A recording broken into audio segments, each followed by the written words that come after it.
Call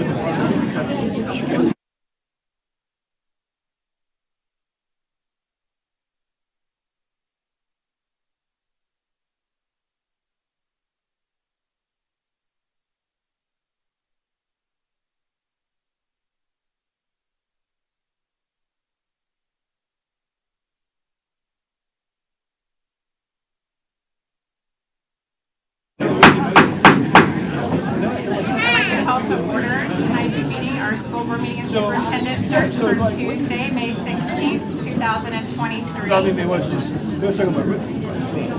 We will have our invocation by Miss Abigail Winslow from Calvary Assembly of God in Kissimmee, our Pledge of Allegiance by Megan Gould, Principal of Horizon Middle School, our national anthem by the students from Celebration High School a cappella group, our mission statement spoken by Nick Ehlers, District Social Studies Education Specialist, and interpretation services by Dr. Listinia Penaloza, Executive Director for Multicultural.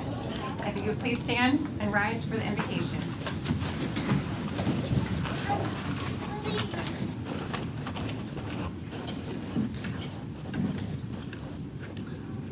Let us bow our hearts. Heavenly Father, Lord, we want to bless you in the mighty name of Jesus Christ. Lord, you are excellent in every way, and we want to bless you, God. Thank you for this assembly. Thank you for this school board, for all of the teachers, administrative staff. Thank you for our students, Lord. God, we're asking in the mighty name of Jesus that your blessing will go forth through the schools of Osceola County. Lord, it's because of our children is why we're here. And we're asking, God, that you would cover them, protect them, be with them. And Lord, be with our teachers. Lord, we know the challenges, Lord God. We know all the things that they go through on a daily basis. And God, we're asking, God, would you meet them? Would you meet them, Lord? Meet their needs. Lord, we're asking for your help, Lord.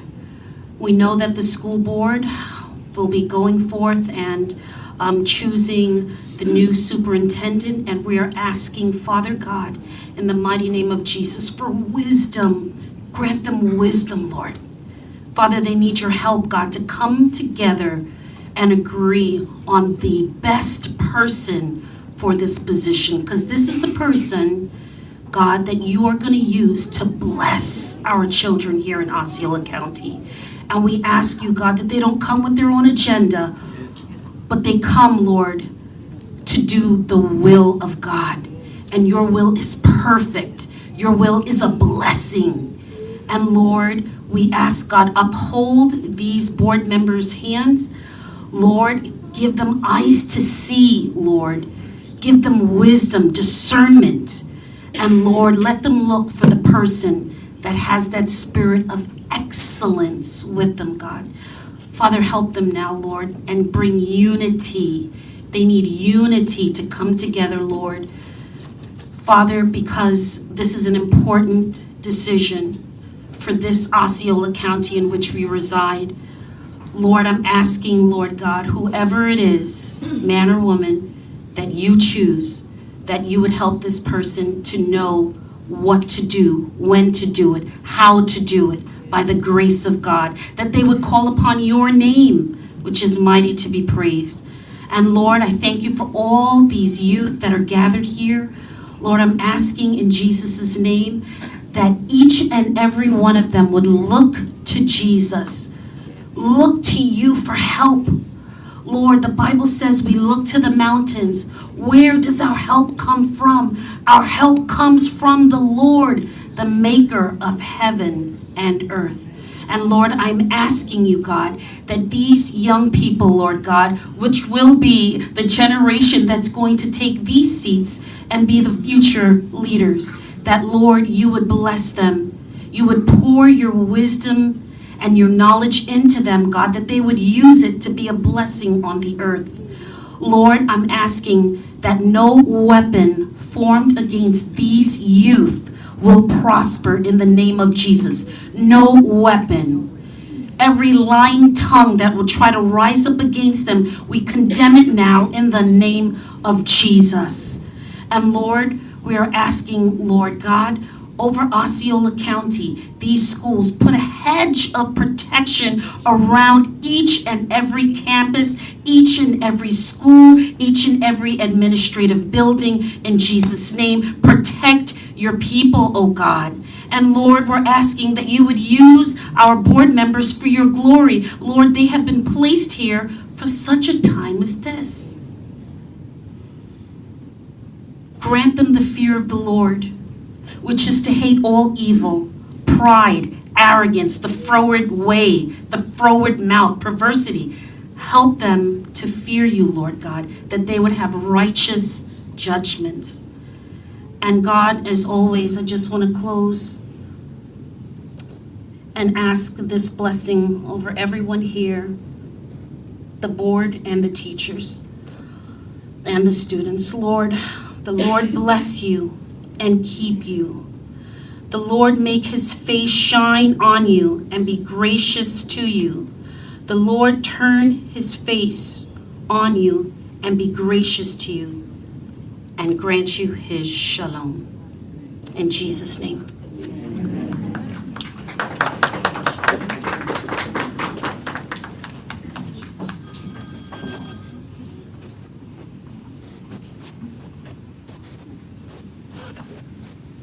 I pledge allegiance to the flag of the United States of America and to the republic for which it stands, one nation, under God, indivisible, with liberty and justice for all.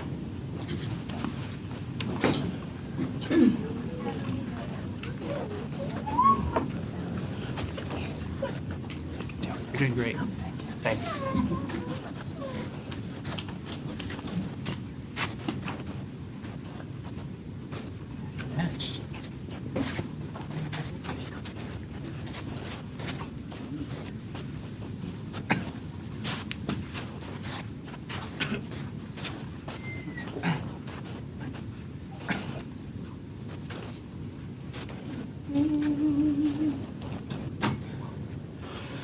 Oh, say, can you see by the dawn's early light what so proudly we hailed at the twilight's last gleaming, whose broad stripes and bright stars through the perilous fight o'er the ramparts we watched were so gallantly streaming, and the rocket's red glare, the bombs bursting in air, gave proof through the night that our flag was still there.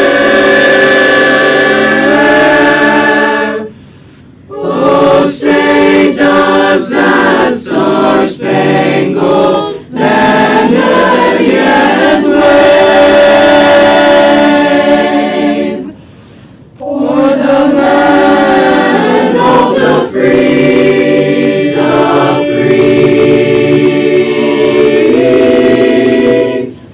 and the home of the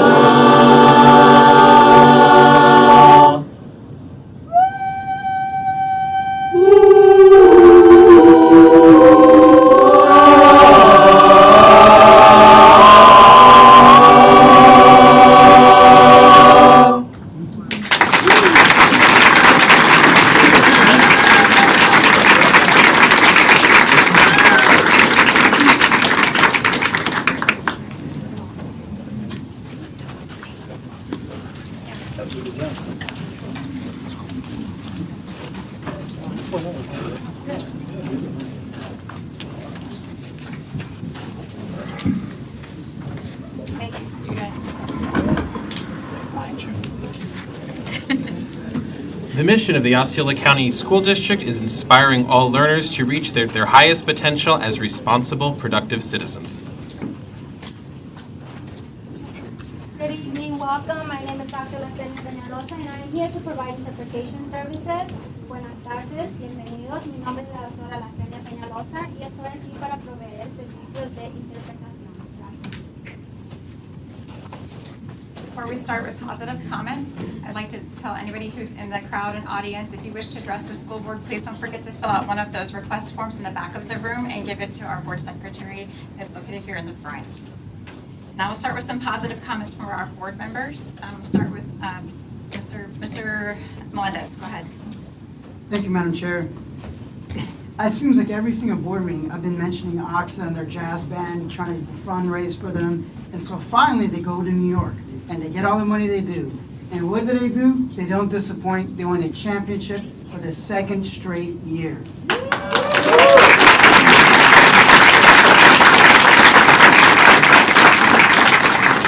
This is like the national championship. They're essentially the best jazz band in the entire country. And I tell you right now, it's hard to repeat. And I think I was talking to somebody earlier, there's only been 5 schools in the entire history that have ever repeated. And sometimes the bar gets set even higher, because when you first get it, you're hungry, you're motivated, you want to get that championship. Sometimes, you get a little complacent. You let it get to your head. These guys didn't. Every single member of that jazz band, including the director, were working hard every day diligently to be the best that they can. And I've already given them 10,000 awards. I can't name another one. But, obviously that goes without saying, so I just want to acknowledge them. I also want to acknowledge OTEC. They have their accreditation process. Every so often, I think every 5 years or so, they have to get nationally accredited as I guess it's like a university, because even though they're K-12, dual enrollment, but they're also a college university, and they have their own standards to meet. So they had to go through a lot of auditing, a lot of outside folks coming in there and looking at everything that they're doing. And so I just want to let the folks know down at OTEC that it's looking good so far. I think they passed completely. Dr. Evans, do you know is there anything left on the accreditation, or? We'll get the full report in 30 days. Okay, they get the full report. At least they finished the examination part, so they survived that. And so I know that so far, from what I've heard so far, it's been positive feedback. And just like anything, there's always room for improvement. So I guess we'll look at that report and get there. But I just want to, again, thank them for continuing on and doing the great work they do. And good job, Dr. Evans, for your leadership as well. The other thing, too, is before I get to my student, we, as a board, decided that we wanted to bring back swim lessons. And so I already have parents already emailing me saying that, thank you for that. And also it's the timing of it. I didn't even think about it too. The swim lessons are starting now, right before the summer. So the students that are learning to swim for the very first time are getting that muscle memory. So by the time they go out there in the summertime and go to the pool, go to the beaches, I know that's not really our job to educate them on swimming, but it was something that we felt that was important. There was some grant money for that. And so I just, I'm getting a lot of positive feedback from parents that are really appreciating the fact that we're supporting our young kids and learning how to swim. Because as you know, there's been so many drownings and, throughout the Central Florida community, and preparing our kids to be safe is something that is very near and dear to me. And I want to also acknowledge the board members for supporting that as well. And without further ado, I have a superstar. Erica Nielsen, please come up here real quick. This is, I have to read it out verbatim because I couldn't believe it at first. I thought this was like, not really true, and I couldn't believe it. So come on up here. Then I'll have your father join me. But Miss Nielsen is, I guess I can shade her age because it's here. She's essentially 15 years old. And just last week, she graduated from Valencia College with her AA degree.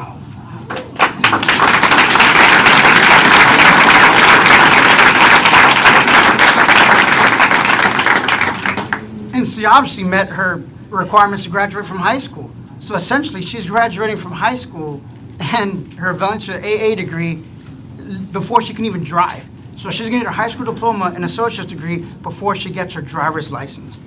And the amazing thing, of course, the father is like, it doesn't fall far from the tree, because we all know that sometimes student success depends on parents providing that role model and push every day. This gentleman here, he's not in our school district, but might as well be. He graduated with a PhD in nuclear physics at 19 years old.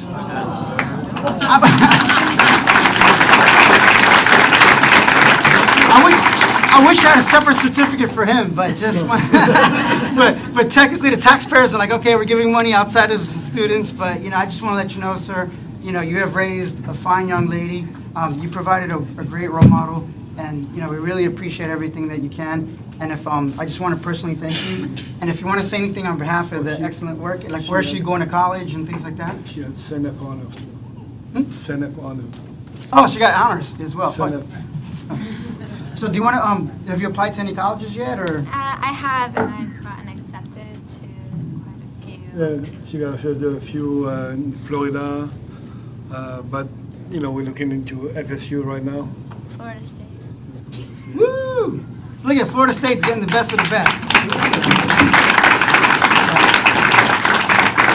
I really appreciate it. So without further ado, we have a little Amazon gift card for you, and we have a certificate of appreciation as well for your excellent achievement. So if you can, a chance. Thank you so much. All right. We're gonna pull it up.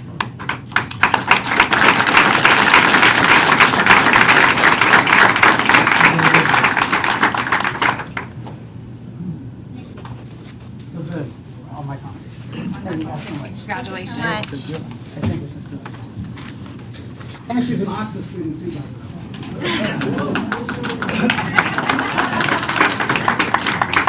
Go ahead down the line, Mr. Argolo.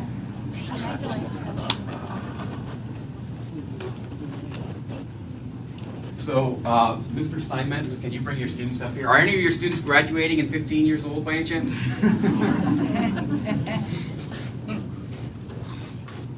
Is he here, Mr. Steinmetz? Is he back there? No. Nicole.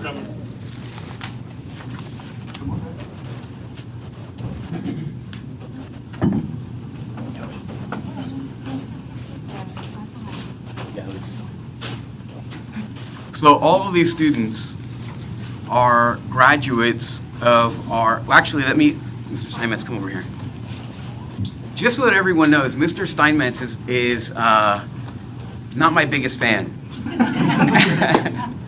He has forced me to work to be a better school board member. He's had very high standards and expectations of me. I try hard. You're an inspiring teacher. It's worth it serving people like him. People like him in the district make it very hard to let them down.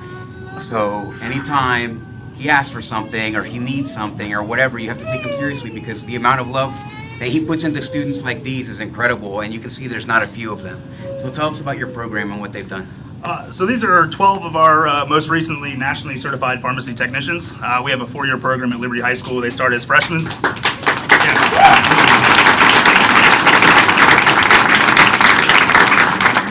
It's a 4-year program. They start with me as freshmen and they go all the way to their senior year. Tomorrow is actually their last day. And a week from tomorrow, when they walk across the stage, not only will they be graduates of Liberty High School, but they'll also be able to work in anywhere in the nation now as a nationally certified pharmacy tech in retail or in the hospital setting.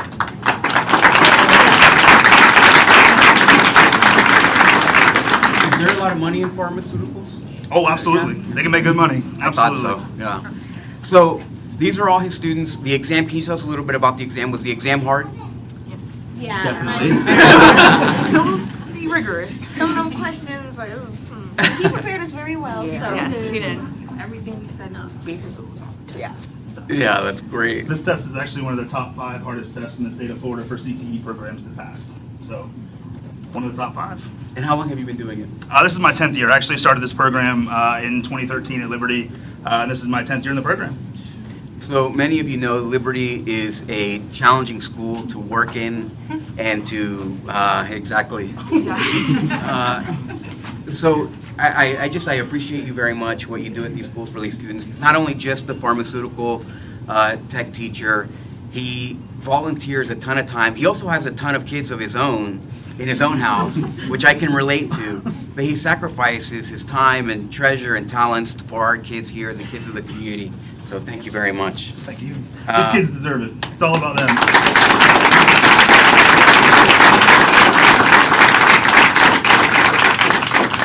So Genesis?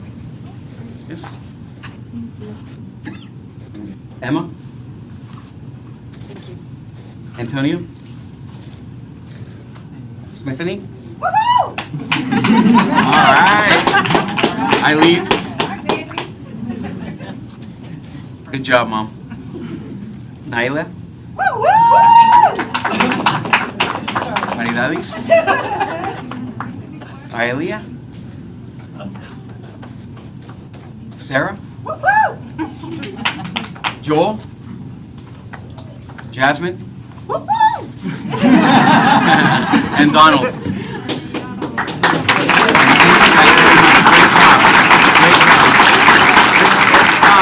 Let's get a picture and then see a picture with the parents too. If they're whatever parents We have a are bunch here, absolutely.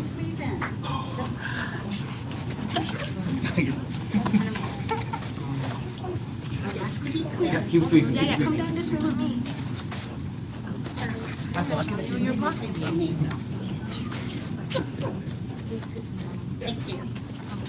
All right, parents, you want to come, parents? Let parents come in too. Wait, let the parents come in too. Come on, parents, come on. Oh, you meant in the picture.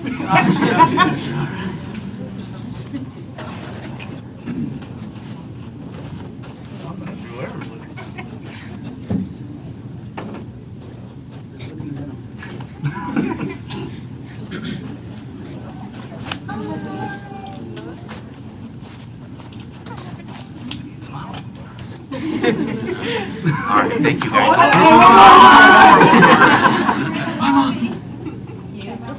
All right, thank you guys very much.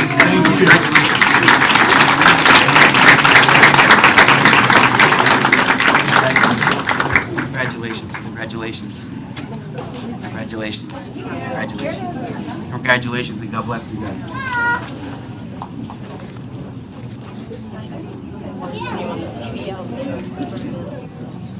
Oh, yes, Mr. Steinmetz. Mr. Steinmetz?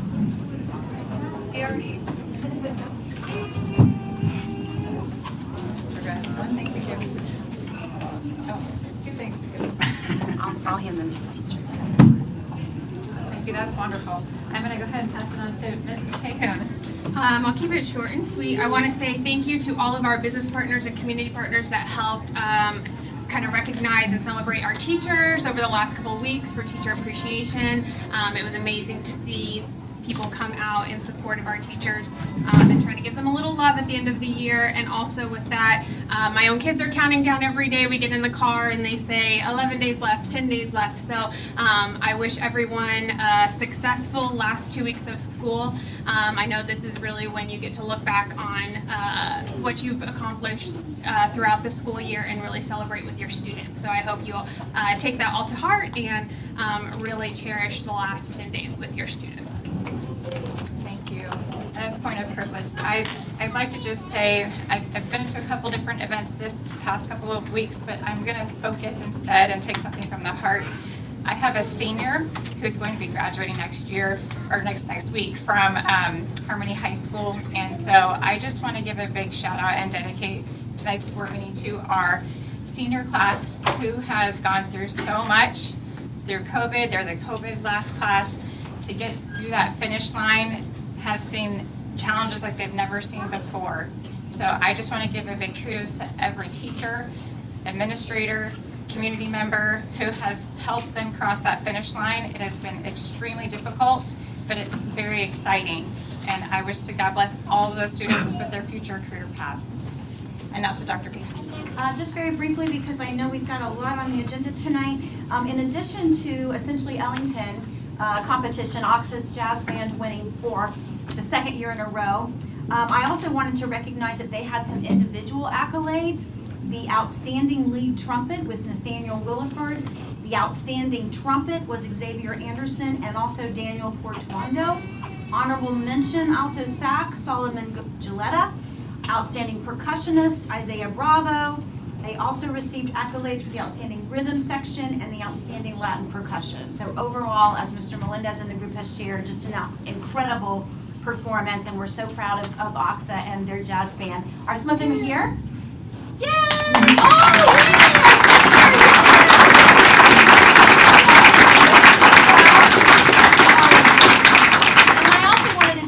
Moment to shout out for our clerk of court, the Honorable Kelvin Soto. Last week he opened at the courthouse office what he's calling the Nest, and it's an actual art gallery that will be a rotating display of student artwork from across the district. And he started with Tohoku-Galaiga High School. So the amazing AP art students in Miss Jacqueline Atkins' class have their pictures framed on the walls, just some amazing work. But we also, during the celebration, had an opportunity to hear from their jazz band and also some excerpts from their performance of Beauty and the Beast. So we want to appreciate Mr. Soto and his continued involvement in education and excellence in our community, and we appreciate him supporting our students in that way. And I know Mr. Todd is here from Tohoku-Galaiga High School. I'm sure Mr. Arscott is somewhere cheering them on. Of course, event tonight, yes. That's what I figured. So that's all I have, ma'am. Okay, we're going to go right into our presentations. We have a fine arts moment from some students from the theater group at Horizon Middle School.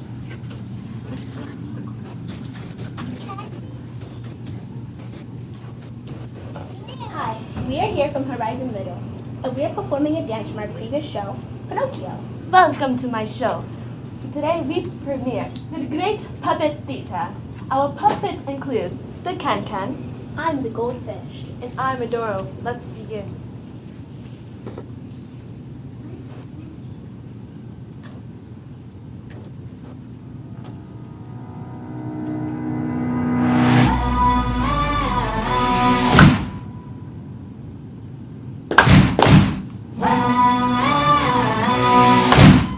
Don't fight it, it's coming for you, running at you. It's only this moment, don't care what comes after. Your fever dream, can't you see it getting closer? Just surrender cause you feel the feeling taking over. It's fire, it's freedom, it's flooding open. It's a picture in the pulpit and you'll find devotion. There's something breaking at the brink of every wall that's holding on that you know. So tell me, do you wanna go? Where it's covering all the colored lights, where the runways are running tonight. Possible comes through, taking over you. This is the greatest show. We light it up, we won't come down, and the sun can't stop us now. Watching it come true, it's taking over you. This is the greatest show.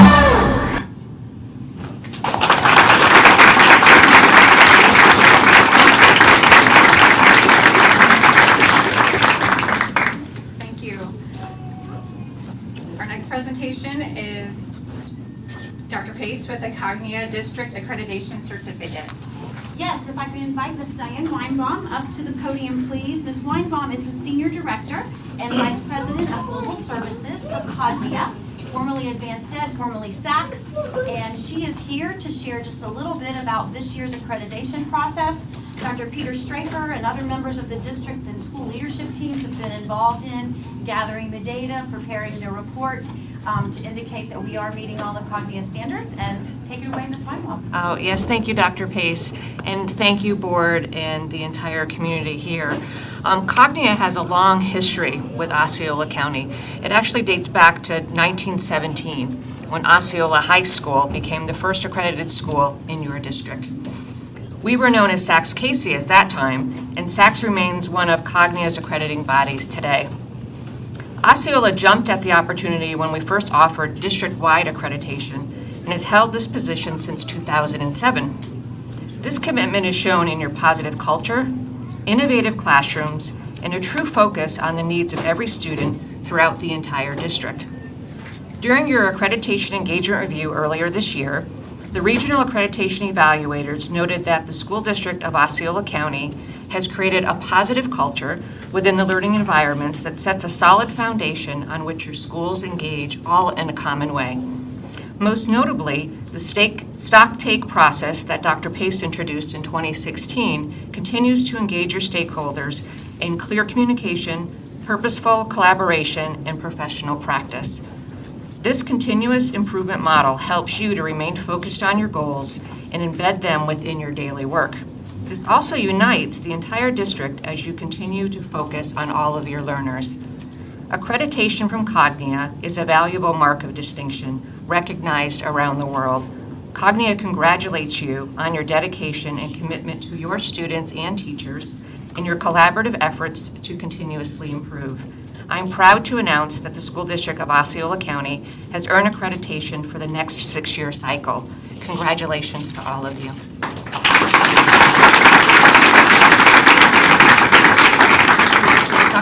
you like to come up as well and join me in the... And we have a board member comment too. Okay.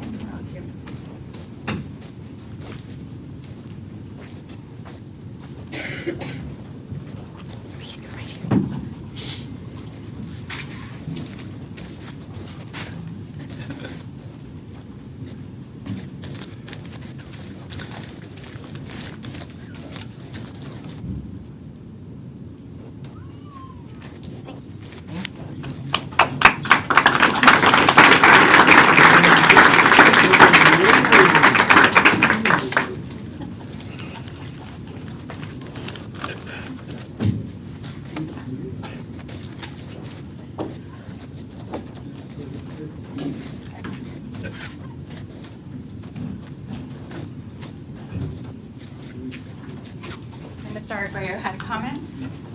Yes, I appreciate you coming down here and providing us with that accreditation, or presenting it and so on.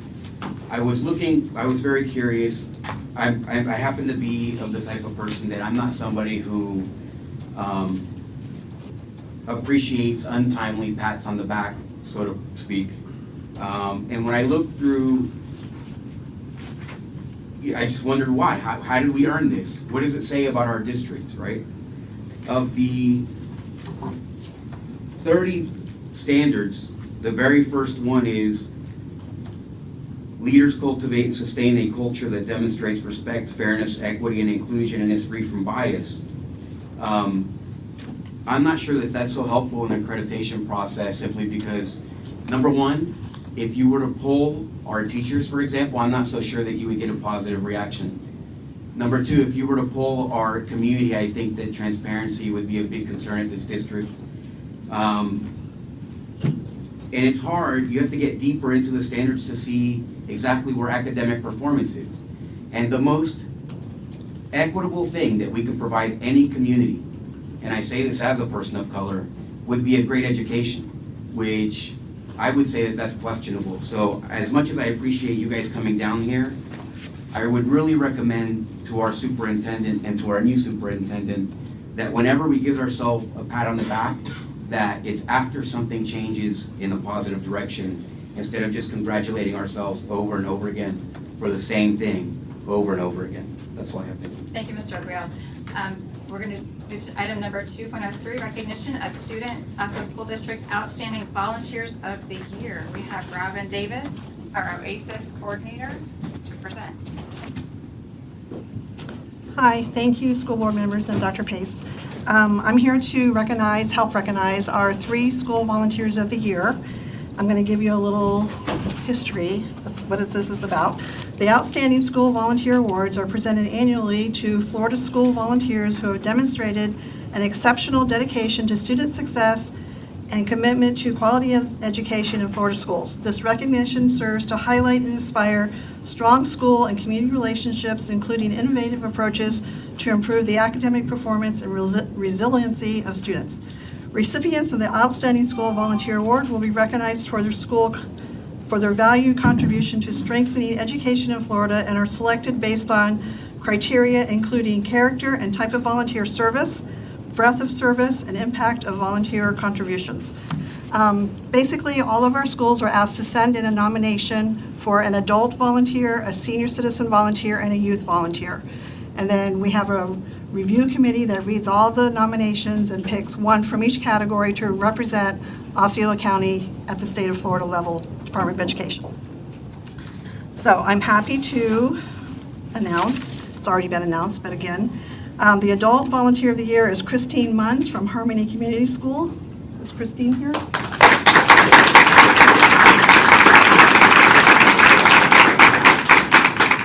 I'm going to read a little bit about Christine.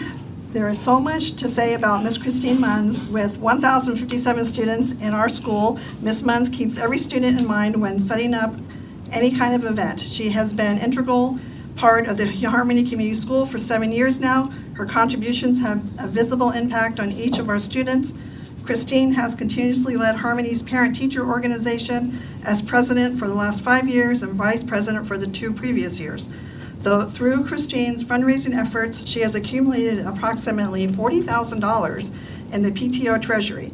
She also prepares a Woot Woot wagon monthly for 120 teachers and staff, letting our exceptional teachers and staff know they are appreciated, helps contribute to the overall school environment. Christine is also a volunteer track and field coach.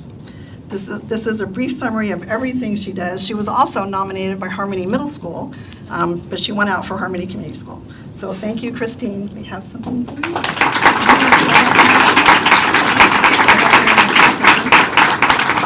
Okay, our senior volunteer is Leonie O'Mealy from Koa Elementary School.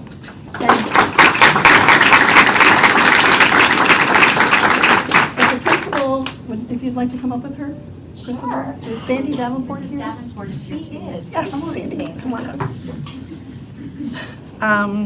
So Miss O'Mealy has volunteered at Koa Elementary School for 2 years. She works with over 100 kindergarten students last year and continues to offer her support with over 100 first grade students this year. We applaud Miss O'Mealy for her enthusiasm and proactivity. She took the initiative to prepare and organize decodable readers from the open court manuscript after recognizing that her first grade grandson had difficulty keeping track of his homework materials. As a result, Miss O'Mealy worked to complete this task for over 100 of our first grade students. Congratulations.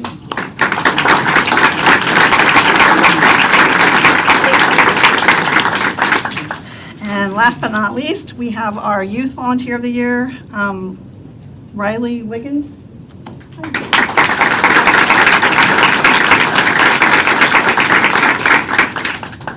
Not only is Riley a standing high school senior at Harmony High School, Riley volunteers at least 6 hours each week at Harmony Community School. She has been helping overwhelmed teachers for over 150 hours this school year alone. She has had a direct impact with the Foundation of Learning for 23 first grade students that rely on her at least 1 day a week. With Riley's 23 students have the opportunity to work on a variety of projects during our drawing club. With an extra set of hands, these students have created over 170 different pieces of art. As a senior at Harmony High School, Riley teaches the students the importance of setting goals and working hard by sharing her future college plans, which feeds into our AVID program. Riley works tirelessly to assist wherever she can help and is always willing to work on the next classroom project. So this is our three.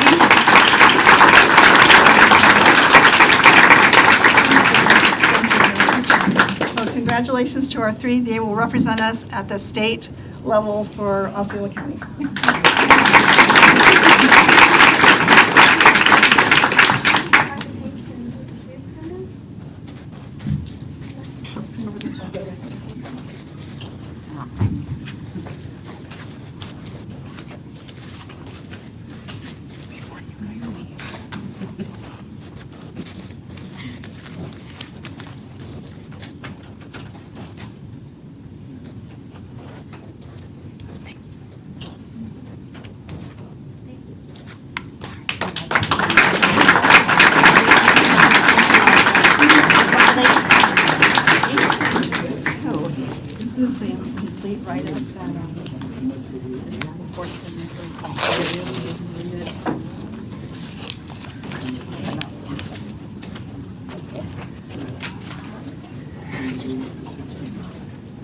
Thank you. Our next presentation will be item number 2.04, Rally to Tally Youth Summit, presented by Bethsaida Rivera, Program Specialist from Multicultural.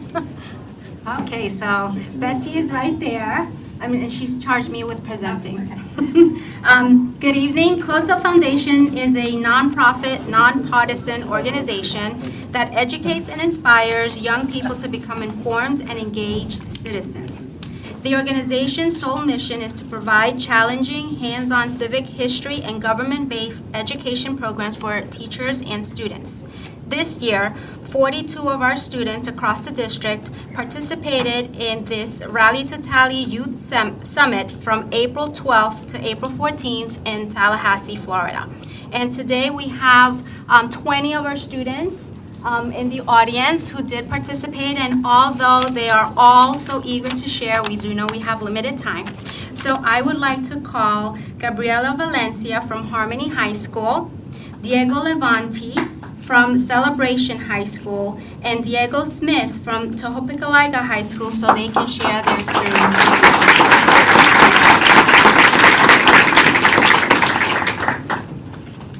Thank you for the opportunity. Thank you for the opportunity, board members. As you heard, my name is Gabriela Valencia, and I was part of the health committee. I was the chair of that group, and yeah, we stayed 3 days in Tallahassee to create a legislation, which is a process that really takes months, and we had to do it in 3 days. So we spent hours and hours working and educating ourselves in how to pass this kind of thing in not that much time. Yeah, so basically we had to work together as a team. We were rushed and we had to, scrape together a solution to different problems that we identified in society. So we basically we went around and we had 4 categories. We had education, security, health and education. Did I say education already? Yeah, criminal justice. And we basically went around the room identifying the biggest problems, and then we formed into different committees to try to have a legislative proposal that would address these issues. I feel like we really grew a lot as a group because not only were we able to work together, we were also able to visit different parts of Tallahassee, see legislators, see all these lawmakers, and like, if you look at these people on the news, you look at them on TV, they feel untouchable, right? They feel like they're up there, but in reality, they're just people just like you and I, and they're there for us. And I feel like a lot of us realized that when we got actually there to Tallahassee, and we were able to see how they worked, and we were able to meet him. I was actually able to meet a senator too, shake his hand, do all that. It was an amazing experience. I feel like we grew a lot as citizens too, and I feel like that should be a big goal of the county, forming us as, helping us grow as citizens. And a big part of this program was that a lot of these students were actually former ELL or current ELL students. And this is a demographic that's not really targeted amongst society when we're doing these kinds of things, but in this county we're a majority. And I feel like it's very important for that demographic to get that support so they're able to contribute to the Osceola County community. So he has some more things to say. I want to thank you all for the opportunity we had. Each and every one of these amazing students, friends, and I would even call them family only in 3 days, helped us grew, and our instructors and this great opportunity that you guys provided us helped us learn how this works. Us coming from most of them third world countries, we don't have the same systems as we have here, and struggling with the English language, it's actually hard to understand everything that is going through every day. So having this great opportunity and see how everything works from the inside, it's great, and we're very thankful for that. Thank you.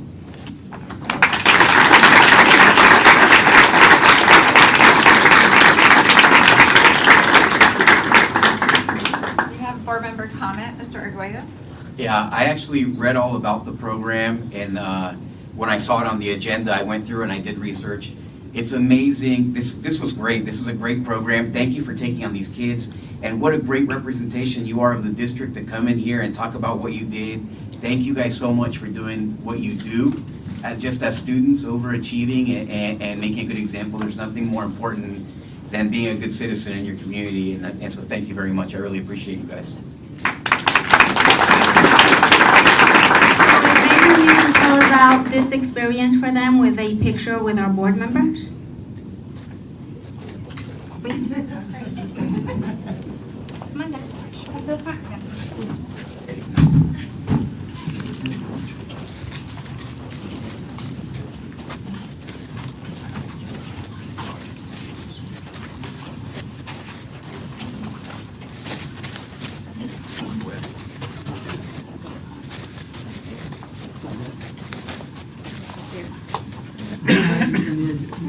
We need to create a third row or something.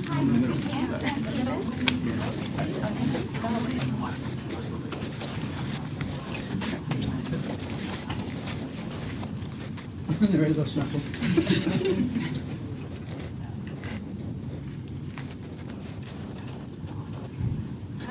Thank you.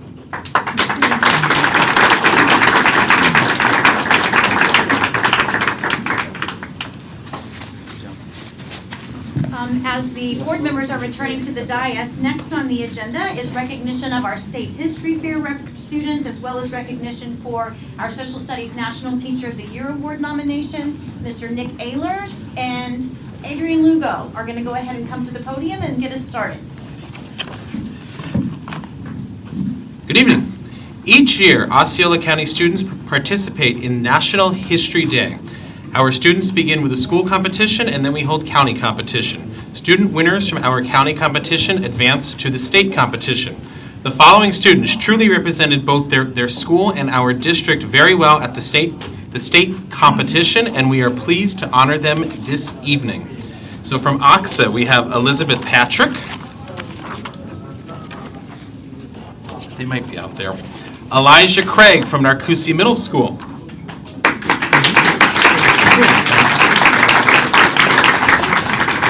And then the next group is all from Celebration K-8.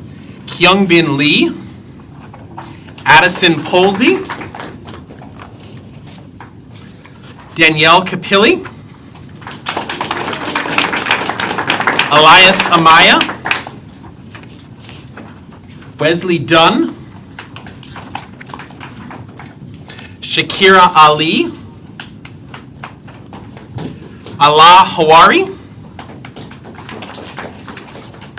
Megan Wetzel,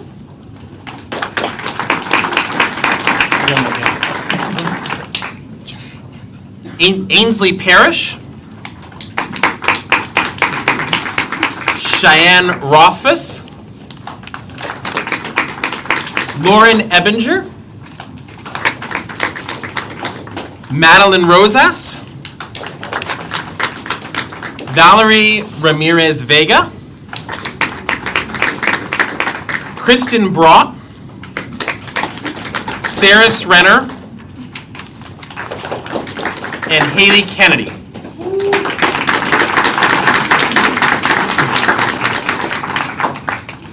And then we are also pleased to honor these students' outstanding teachers who spent many hours working with them on all of their projects and in helping them prepare for the state fair. And so we are pleased to acknowledge the following teachers. Stephanie Jackson from Narcoossee Middle School. John Crane from OXA. And from Celebration K-8, Jesse Lehman and Andrew Keach.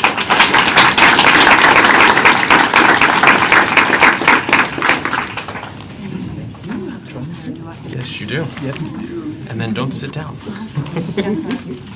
Congratulations, guys. Thank you. Take a photo. Sure. Thanks. Oh, yeah. Thanks.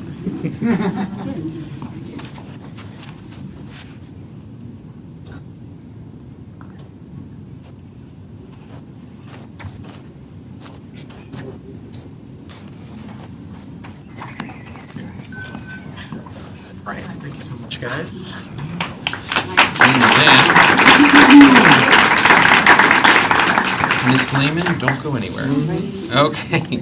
So, even more exciting news. Each year, the National History Day organization chooses to nominate and then also recognize one outstanding teacher from each state who is then nominated for their national Patricia Baring National Teacher of the Year Award. The prestigious award recognizes the best educators across the nation, and each nominee is a teacher who, quote, demonstrates a commitment to engaging students in historical learning through the innovative use of primary sources, implementation of active learning strategies, and fostering historical thinking skills. Now, as I said, there is only one finalist per state, and this year we are beyond ecstatic to share that Miss Jessie Lehman, history teacher, Celebration K-8 School, is our nominee for the state of Florida. Congratulations, Miss Lehman.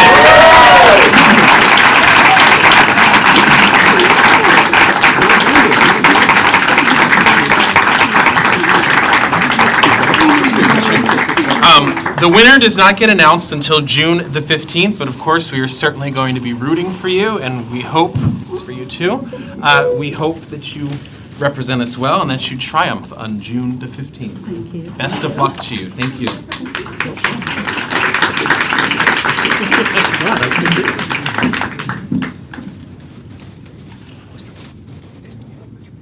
you. Thank you. Well earned.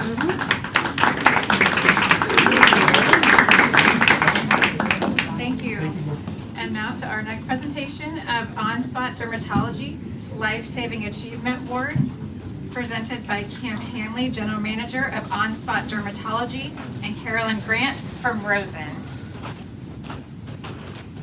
How's everyone doing today? Thank you for having us. I also brought along a colleague of mine, Dawn here, who's the president of OnSpot. But we are privileged to be working with you all, and thank you for opening up your arms to us. We are OnSpot Dermatology, and we are the mobile dermatology practice that comes directly to your health center. We have seen roughly about 300 of your employees, and we have also will be working at the maintenance center. I will let Dawn here introduce himself quickly, but we are here to present you guys with a Life-Saving Achievement Award. We'll take a quick little dive into why it's a Life-Saving Achievement Award, but we appreciate you all for having us, and congratulations Forefront for this Life-Saving Achievement Award. Yes, so thank you all for having Cam and myself and OnSpot Dermatology here today. This is by far our favorite part of the job, where we have over 600 partners that we work with across the state. We've given 30 Life-Saving Achievement Awards out to our partners where we feel like you've really saved an individual's life. We have been working with the school district since January of this year. We've done 8 different derma drives, what we call it, so making it very easy and convenient for staff of the school district to see a dermatology practice. The majority of the patients that we're seeing are getting skin cancer checkups, and in the 8 derma drives that we've come to, we have found 3 skin cancers and 1 melanoma.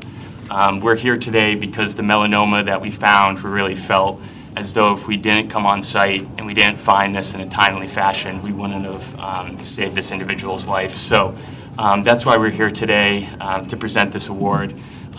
This is our 32nd award that we've given to our 600th partners, so we don't give these out too often, but I would love to have our medical director here today, Dr. Harrington. Unfortunately, he couldn't make it, but we really appreciate your partnership, and thank you. Bringing wellness initiatives to the county really helps a lot of people, and we've been happy to help staff of the school district, so thank you.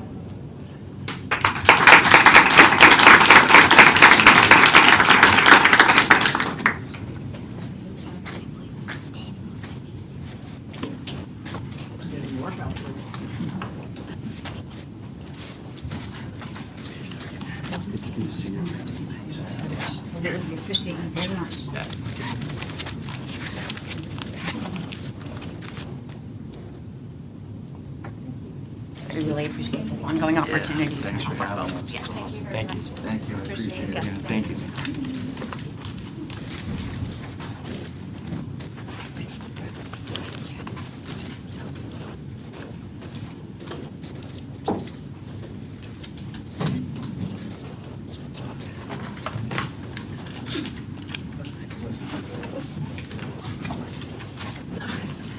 Thank you, Board.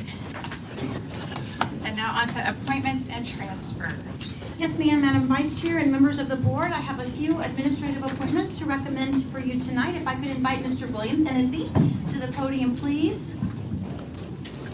Board members, Mr. Hennessy has been a teacher at Ventura Elementary School, a math science coach at Ventura Elementary, an elementary resource teacher for our school district, an assistant principal at Reedy Creek, and has served as the principal of Eastlake Elementary School since 2019.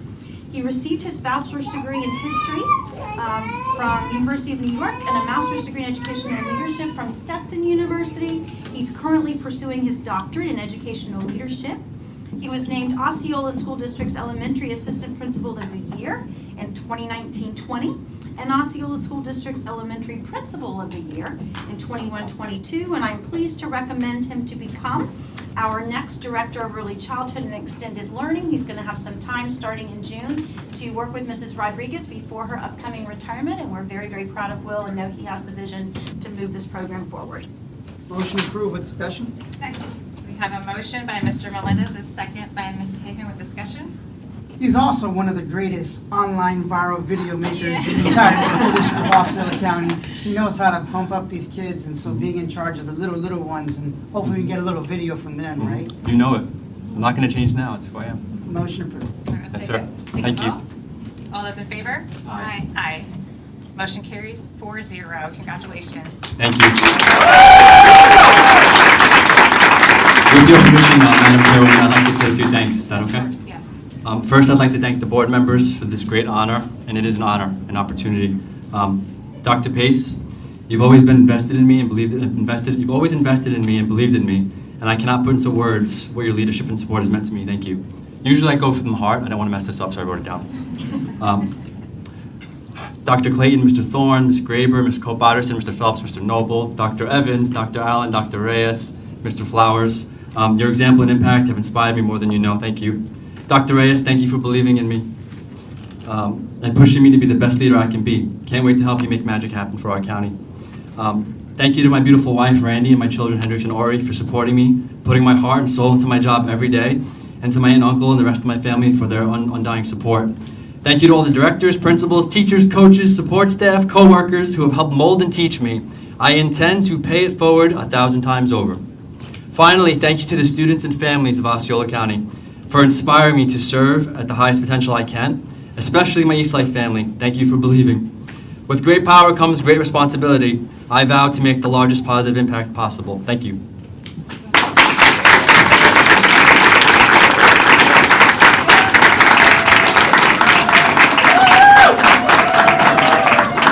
And next, if I can invite Mr. Ehlers back to the podium. He's been a busy guy today.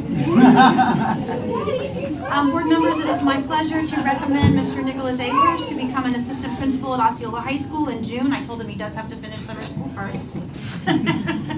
He has been a teacher at the Greater Newark Charter School and Teen Academy in Newark, New Jersey, a teacher at Horizon Middle, teacher and test coordinator at Point Siena High School, and our K-12 social studies education specialist since 2022. He received his bachelor's degree in history from Rutgers University, a master's degree in education from the University of Notre Dame, and a master's degree in educational leadership from the American College of Education. And Mr. Ehlers truly took over the planning and implementation for our Summer Learning and More program, and I think it's been a wonderful growth experience that he will take to his work at OHS. Motion approved. Sorry. Motion by Mr. Aguero, a second by Mr. Melendez. Any discussion? All those in favor? Aye. Motion passes 4-0.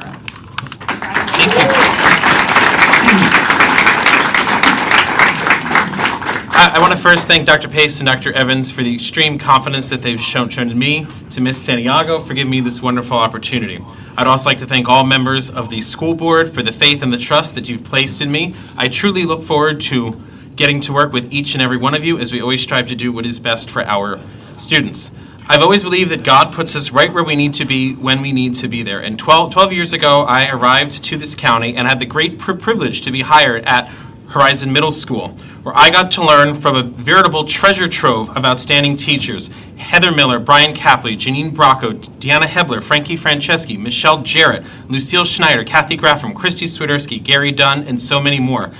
Working with those people, you just couldn't help but soak in what outstanding teaching was. And I learned and I was able to see what that was. I also learned about leadership there from remarkable administrators, Dwayne Hines, Rusty Gould, Michelle Henninger, Joan Connolly, Michael Ballone, and I thank all of them for seeing something in me and for telling me leadership was something that I should consider pursuing. When the time came to move on, I once again found myself right where I needed to be, Point Siena High School, where I learned even more about leadership from Jeff Schwartz, Mr. Durego, Jamie Woshin, and my supervisor, mentor, and friends, Crystal Farrell and Erica Walters. This past year at the district office, I had the distinct honor of working on an outstanding curriculum team. And so I would like to first acknowledge Mr. Flowers for believing in me and bringing me to that team, to my office mates, Beth, Ron, and Kristen, for keeping me sane, and to my remarkable social studies team, Adrian Lugo and Dr. Chris Rogers. I would also be bereft if I didn't acknowledge the summer school team, Stacy, Eva Leith, and finally Michelle Henninger, who years ago was a fantastic boss, and I'm now honored to call her both a wonderful colleague and a great friend. Lastly, I want to acknowledge my own family and friends, some of whom are here, most of whom are watching online, but especially my mom and dad who have supported me, and when I told them I didn't want to be in engineer anymore, that I wanted to teach history, they said go for it. So thank you everyone for all that you've done for me, and I can't wait to get started at Cowboy Nation. Thank you.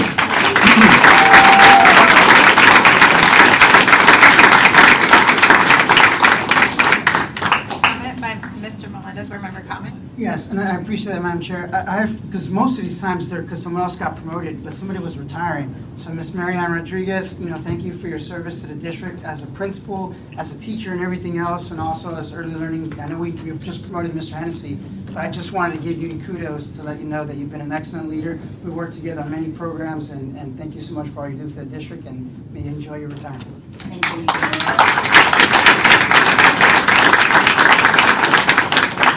And now, board members, if I could invite Ms. Christina Jasmine to the podium. Board members, Ms. Jasmine has been a teacher at Oakshire Elementary School, a teacher for the Osceola School District since 2007, testing coordinator and instructional coach at Osceola Technical College, teacher at St. Cloud Middle, and dean of students and academics at Neo City Academy since 2019. She received her bachelor's degree in elementary education from the University of Central Florida, a master's degree in curriculum and instruction from the University of South Florida, and an educational specialist degree in educational leadership from the University of Central Florida. She's a proud mom of a Neo City Academy graduate who's gone on to the University of Florida, and I think she'll be an outstanding addition to Mr. Meechin, Dr. Ullman, and the whole team at Neo City in the new role of assistant principal. Motion to approve. Second. I have a motion by Mr. Arguello and a second by Mrs. Cahoon. Any discussion? Seeing none. All those in favor? Aye. Aye. And it is passed 4-0. Congratulations.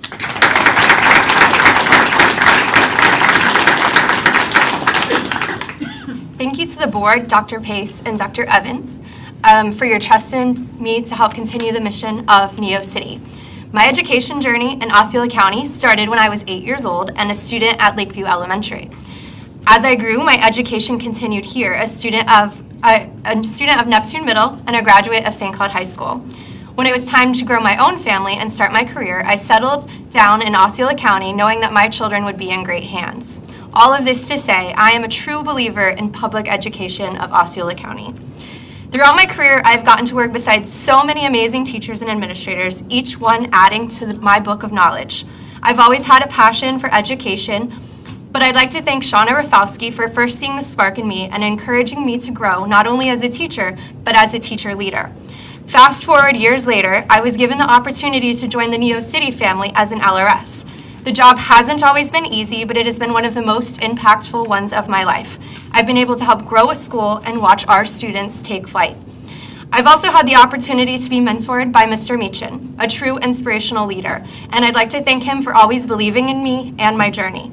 I'd also like to thank the rest of my Neo City team, the leadership team, the teachers, staff, and our students. Thank you for always believing in me and encouraging me.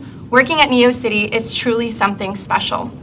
Thank you to my family, my mom and dad, my first big supporters in life, my husband Tim, and my 2 kids, Carter and Lane, who have always helped me to understand why my job in education is so important. Finally, at Neo City, our mission is to develop students who believe in the world can be a better place and that they can be the ones to make it happen. I'm excited to be able to continue to help fulfill that mission in my new role. Thank you.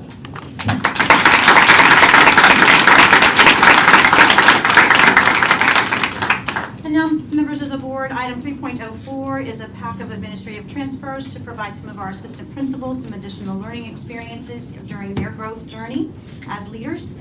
David Edwards, currently the assistant principal at Liberty High, to become the assistant principal at New Beginnings.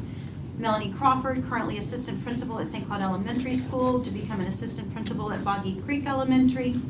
Amanda Brown, currently assistant principal at Boggy Creek Elementary, to become the assistant principal at St. Cloud Elementary.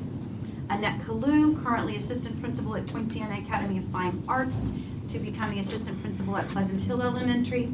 And Joni Miranda, currently assistant principal at Pleasant Hill Elementary School, to become the assistant principal at Poinciana Academy of Fine Arts. These would all have an effective date of June 5th to allow them to finish the current school year strong. Motion to approve. Second. I have a motion by Mrs. Cahoon and a second by Mr. Melendez with discussion. Mr. Arguello. Yeah, I do have concerns regarding the first one, Mr. Edwards, for Liberty. I don't know if you know what's going on at Liberty, but obviously they're in very they're in some upheaval. And to move an assistant principal without putting one back in, I'm imagine that you're going to do that at some point. But that's a situation that requires a lot more care and certainly some more attention.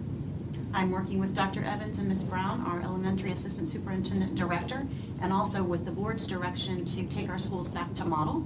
And because of their enrollment, they had an extra assistant principal allocation that's no longer qualified for based on the enrollment. Board, we have a motion and a second on the table.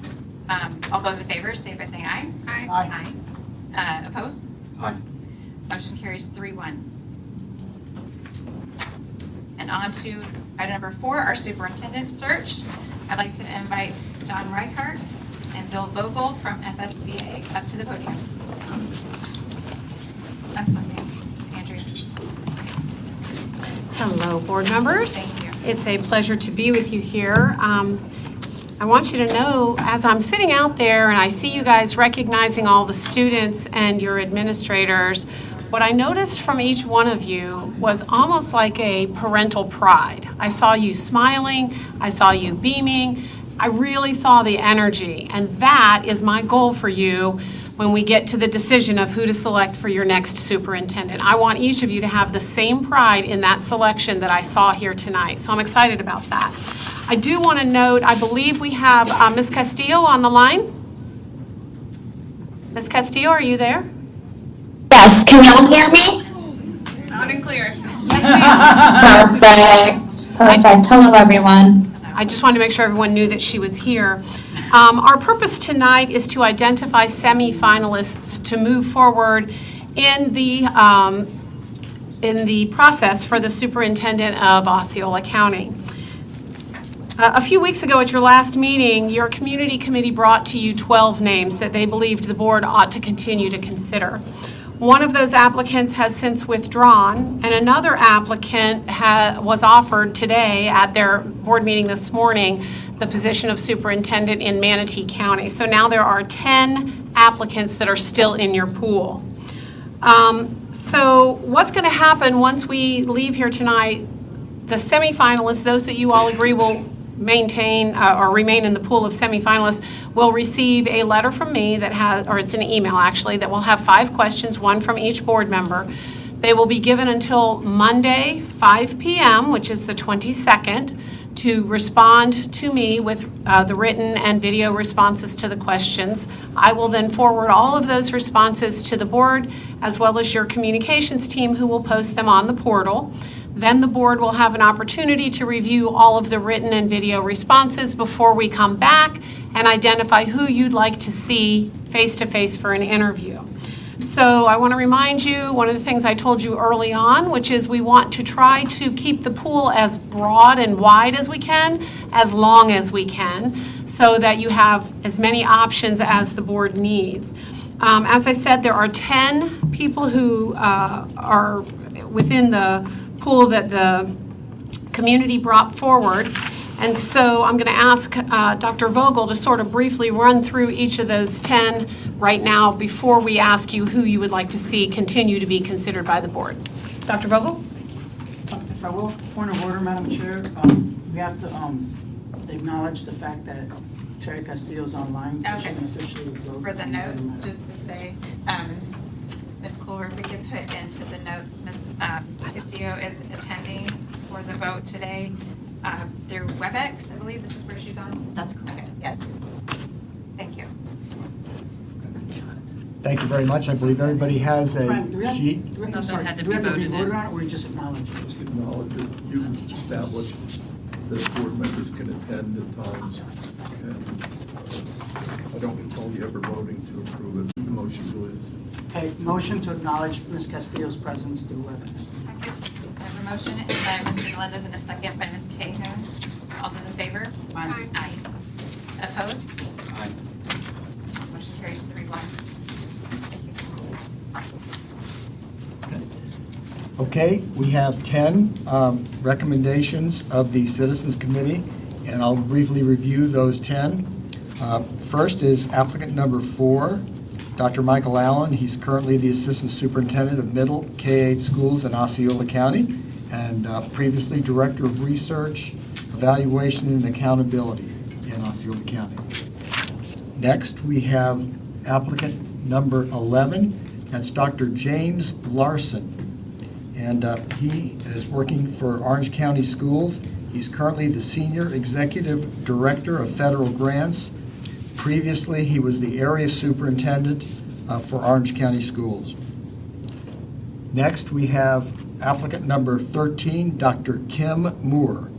And she is currently the Assistant Superintendent for Career and Innovation Programs in Pasco County. And prior to that was Director of Administration with Hillsborough County Public Schools. Next, we have applicant number 14, Mr. Terrence Connor.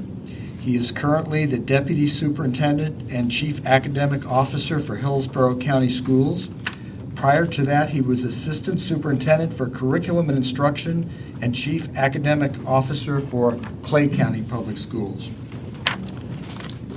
Next, we have number 15, Dr. Ann Hembrook. She's currently an Assistant Superintendent with Marion County Public Schools, and prior to that was the School Associate Superintendent for Clark County Schools in Nevada. Next, we have applicant number 21, and that is Marcos Murillo. He is currently Regional Superintendent for Middle Schools with Hillsborough County Schools, and previous to that was Regional Superintendent and Chief of Middle Schools in Hillsborough. Applicant number 22 is next, and that's Dr. Thomas Ahart. He was Superintendent of Schools in Des Moines Public Schools in Iowa, and he resigned on 6/30/22. Prior to that, he was Associate Superintendent in Des Moines Public Schools. Applicant number 23 next is Dr. John Tucker, and he is currently Superintendent with Camden County Schools in Kingsland, Georgia, and previous to that was Principal of Camden High School in Camden, Georgia. Next, we have Dr. Mark Shanoff, and he is applicant number 25. And Dr. Shanoff is currently the interim Chief Information Officer with Orange County Public Schools, and prior to that was Chief Operating Officer with Volusia County Public Schools. And finally, we have applicant number 26, Dr. Anna Griffin DeWeese, and she is currently Executive Director of Student Discipline and Support Services with Duval County Public Schools, and prior to that was Executive Director of Middle Schools in Duval County Schools. So that's our 10 recommendations to continue in the process from your search committee. Mr. Messina. Thank you. So at this time, I'm going to be asking board members who they would like to see continue to be considered by this board. And typically, when we have an electronic attendee, we would start with that person. So I'll start with Chair Castillo. Can you give me the names or numbers of those applicants that you believe the board ought to continue to consider? Yes, thank you so much. I just have a point of clarification before I continue. Who is the applicants that accepted the job today? I want to make sure that I don't have them on my list. That's Dr. Jason Wysong. Okay. Congratulations, Marion County. Okay, so here's my list. I have them in order. I have a top 5, and then I will rate the rest of them just because I don't know how many the rest of the board wants to have. Is that okay? Absolutely. There's no minimum number or maximum number here. You could say all 10 if you want. Okay, thank you so much. My top choice, or my first choice, is Dr. Michael Allen. And the reason that I chose Dr. Allen as my first choice is because I am concerned for the change management situation that we're currently going through. And I believe that he's a person that is familiar with our current staff. I've also had the privilege of seeing Dr. Allen grow in the past 5 years, and I do think that he's committed to the school district. So he is the first person I want to move forward. My next person is James Larson. And the reason I chose Mr. Larson is because he does have some experience that is outside of the education fields, and I think that that is something that we discuss as wanting. He also has extensive experience in the K-12 education field. I'm also curious to know more about his 92% maintenance of ABC schools. So I'm curious to know a little bit more about that. And I'm also curious to know about the increase in pre-K readiness. He currently has an 83% increase, so I'm curious to know about that, as well as the decrease in suspensions. My next choice is, what was the name of the person that is no longer available? I apologize. You're talking about Dr. Wysong? Okay. Yes. He was number That was- 32. Okay, thank you. That was my third choice, so I'll remove that. My next choice is Terrence L. Connor. And the reason I chose Mr. Connor is because of his extensive executive experience. I'm curious to know more about his plan for HR and finance, as he does have some experience with that. And I'm also interested to learn more about the 24/7 tutoring program that he implemented. My next choice is Anne Hembrook. And the reason I chose Anne is because of her extensive experience with administration. I'm also interested to learn more about her plan for ELA improvement. And I'm also interested to know about her strategic plan implementation. My next choice is Mark Shenoff. And the reason I chose Mark was because of his extensive experience in business. He has an MBA, and I'm curious to know how he would use that MBA for the betterment of our district. And I'm also interested to learn more about the turnover reduction. He did mention that in his application. I thought that was curious, and I want to know more about that. My next choice is Anna Griffin DeWeiss. And I'm interested to hear more about her early learning experience. My next choice is Marcos Murillo.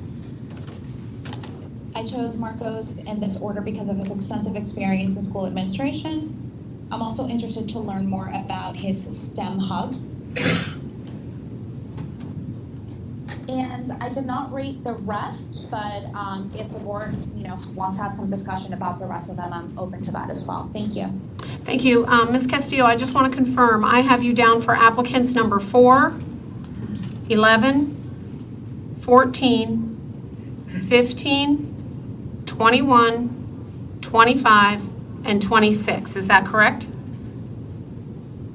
Please, can you repeat? Can you actually give me their names? Sure. Dr. Michael Allen, Dr. James Larson, Terrence Connor, Dr. Ann Hembrook, Marcos Murillo, Dr. Mark Shanoff, Dr. Anna Griffin DeWeese. Correct. Did I mention Kim Moore? You did not. I apologize. I would add that as well to my list. All right, so that's applicant number 13, Dr. Kim Moore. Correct. And the reason I'm choosing Dr. Kim Moore is the extensive experience in workforce development. Also, I'm interested in her approach to CTE. Thank you. Okay, so I have for you 1, 2, 3, 4, 5, 6, 7, 8. And for those of you with tally sheets, once again, it's applicant number 4, Dr. Michael Allen, applicant 11, Dr. James Larson, applicant 13, Dr. Kim Moore, applicant 14, Terrence Connor, applicant 15, Dr. Ann Hembrook, applicant 21, Marcos Murillo, applicant 25, Dr. Mark Shanoff, and applicant 26, Dr. Anna Griffin DeWeese. Correct, Ms. Castillo? That is correct. Thank you. All right, thank you. So, Madam Chair, for purposes of chairing today, Who would like to, is there anyone who would like to go next? Can we go down the chart list? In Sure. particular order, so Mr. Melendez. Okay. Thank you, Madam Chair. I'm not gonna rate mine in particular order. I'm just gonna go in numerical order. Perfect. And I'm only gonna put the ones that I feel that are worthy of going to the next level. So, I know we're trying to expand them as wide as possible, but at the same time, I believe in just kind of, we've got quality, I want to try to go after that quality as much as possible. And so, and I did honor the advisory committee score sheets, but I looked outside of it, but I was kind of really in kind of in agreement with them, except for one. But without further ado, I will look at number 4, which is Dr. Allen. He is familiar with the district. You know, he's been in the district for a long time in different capacities. I do have a concern, though, that our test scores have not been at the state level. So I want to look at the most recent test scores because ideally you want to get a superintendent that's on a trajectory of success. You know, and so that, to me, that leader has to show other folks how to achieve that success. So that's the only concern. So that's Dr. Allen, number 4, but I still want to be able to go in there and look at those scores and have him be able to justify his position at this time. Number 11 is Dr. Larson from Orange County.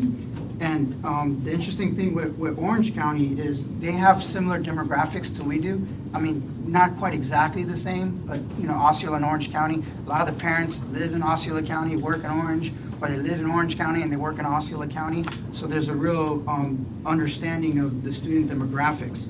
And then also as a federal grant coordinator or director, they were able to use their ESSER dollars for non-recurring supplements to their teachers, which is a very creative use of the funds, and to be able to increase the morale.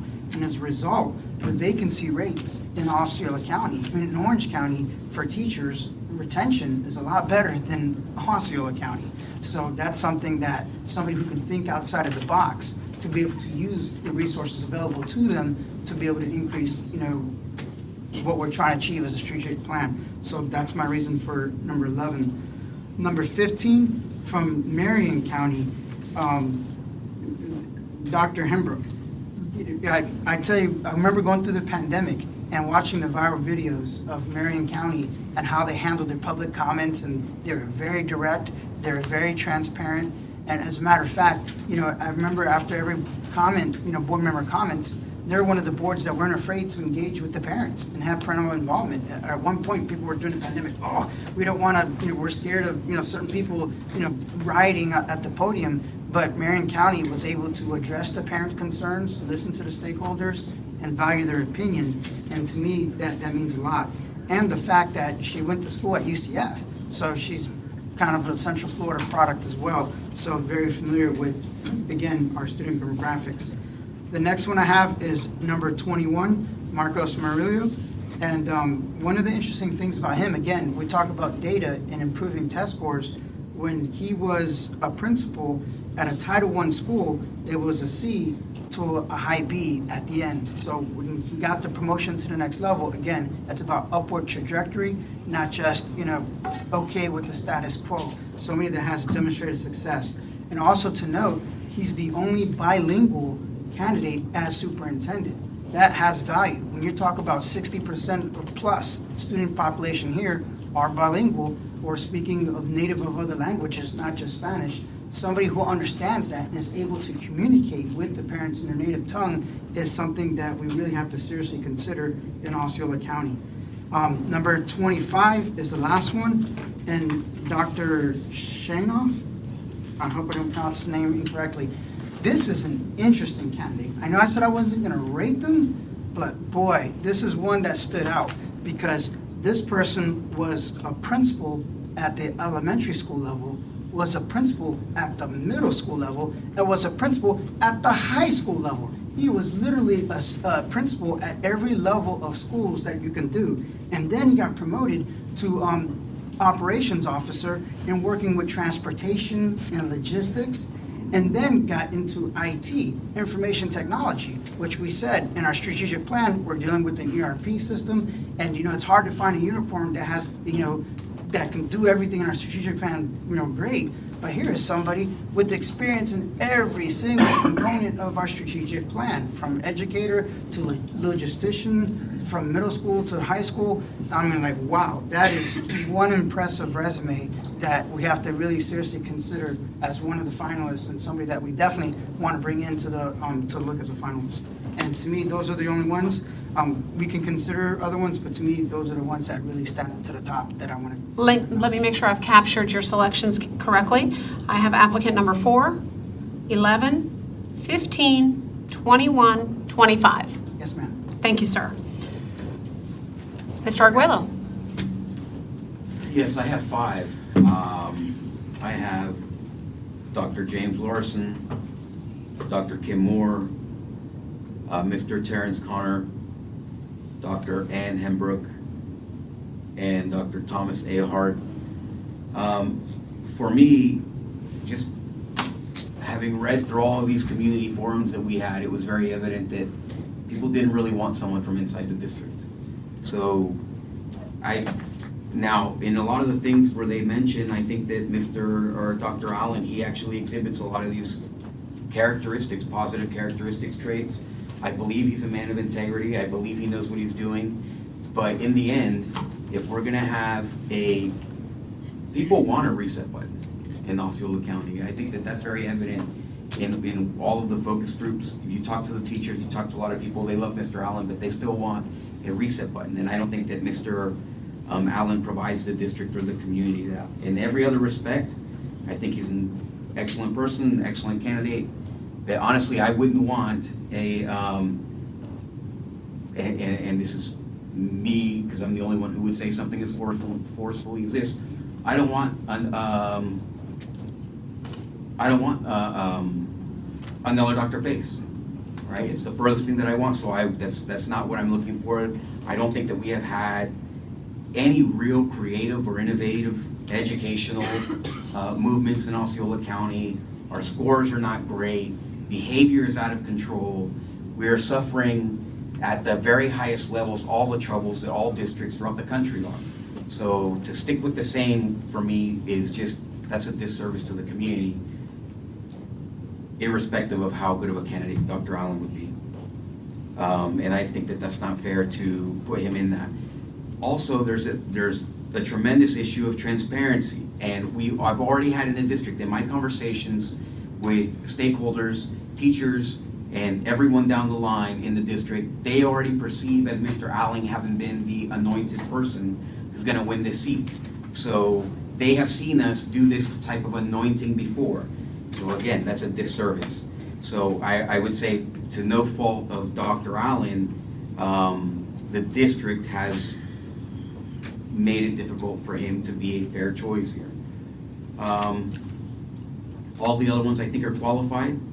I'm kind of disappointed in the sense, I mean, there's very good candidates throughout, but they're not necessarily of diverse thought. Everyone here, they all very much fit the same mold.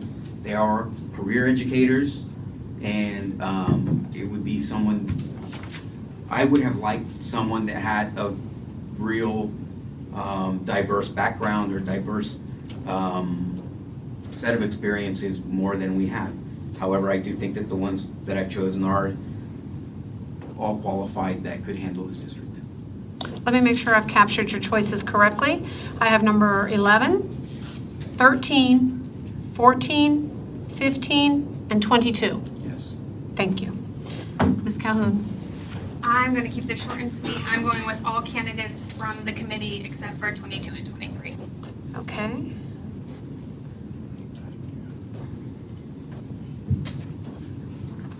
So that would be applicants number 4, 11, 13, 14, 15, 21, 22, 25, 26. Not 22. No, not 22. I'm sorry. It's okay. I thought you said not 23, but what you said is not 22. Not 22 or 23. Okay, so not 22 or 23. Thank you. So then that's 4, 11, 13, 14, 15, 21, 25, 26. Yes. Okay, thank you. Ms. Booth? At least. I'm going to just also make this short. I have, in no particular order, number 4, 11, 13, 14, 15, and 25. All right, I have applicants 4, 11, 13, 14, 15, and 25. Yes. Okay. So board members, that gives us, for applicant number 4, 4 board members who wanted to see that applicant move forward. Applicant 11 has 5 board members. Applicant 13 has 4. Applicant 14 has 4. Applicant 15 has 5. Applicant 21 has 3. Applicant 22 has 1. Applicant 23, I don't have any. Applicant 25 has 4. And applicant 26 has 2. I can see that 2 applicants, applicants number 11 and applicant number 15, which is Dr. James Larson and Dr. Ann Hembrook, both have all board members who would like to see those 2 applicants move forward. So to start our semifinalist pool, is there anybody objecting to me kind of moving those 2 over and saying, here's the start of our pool? Any objection to that? Okay. Then I'm going to look at, we have 1, 2, 3, 4 applicants that 4 board members wanted to move forward. We have applicant number 4, applicant number 13, applicant 14, and applicant 25. Since 4 board members is still a supermajority of the board, is there anyone who would object to moving those 4 additional applicants into the semifinalist pool? Okay. Does the objection matter? Pardon? Does the objection matter? If it's full? Well, if it matters, if you're going to object, then I'll have them have to take a vote. So do you want to object? Yes. Okay, so I hear an objection. So we'll go applicant by applicant. And is there, Mr. Arguello, do you have an objection to more than 1? No. Okay, so based on your previous numbers, I'm going to guess that the one you have an objection to is applicant number 4? Yes. Okay, so can we move forward, moving applicants 13, 14, and 25 forward? Any objection to that?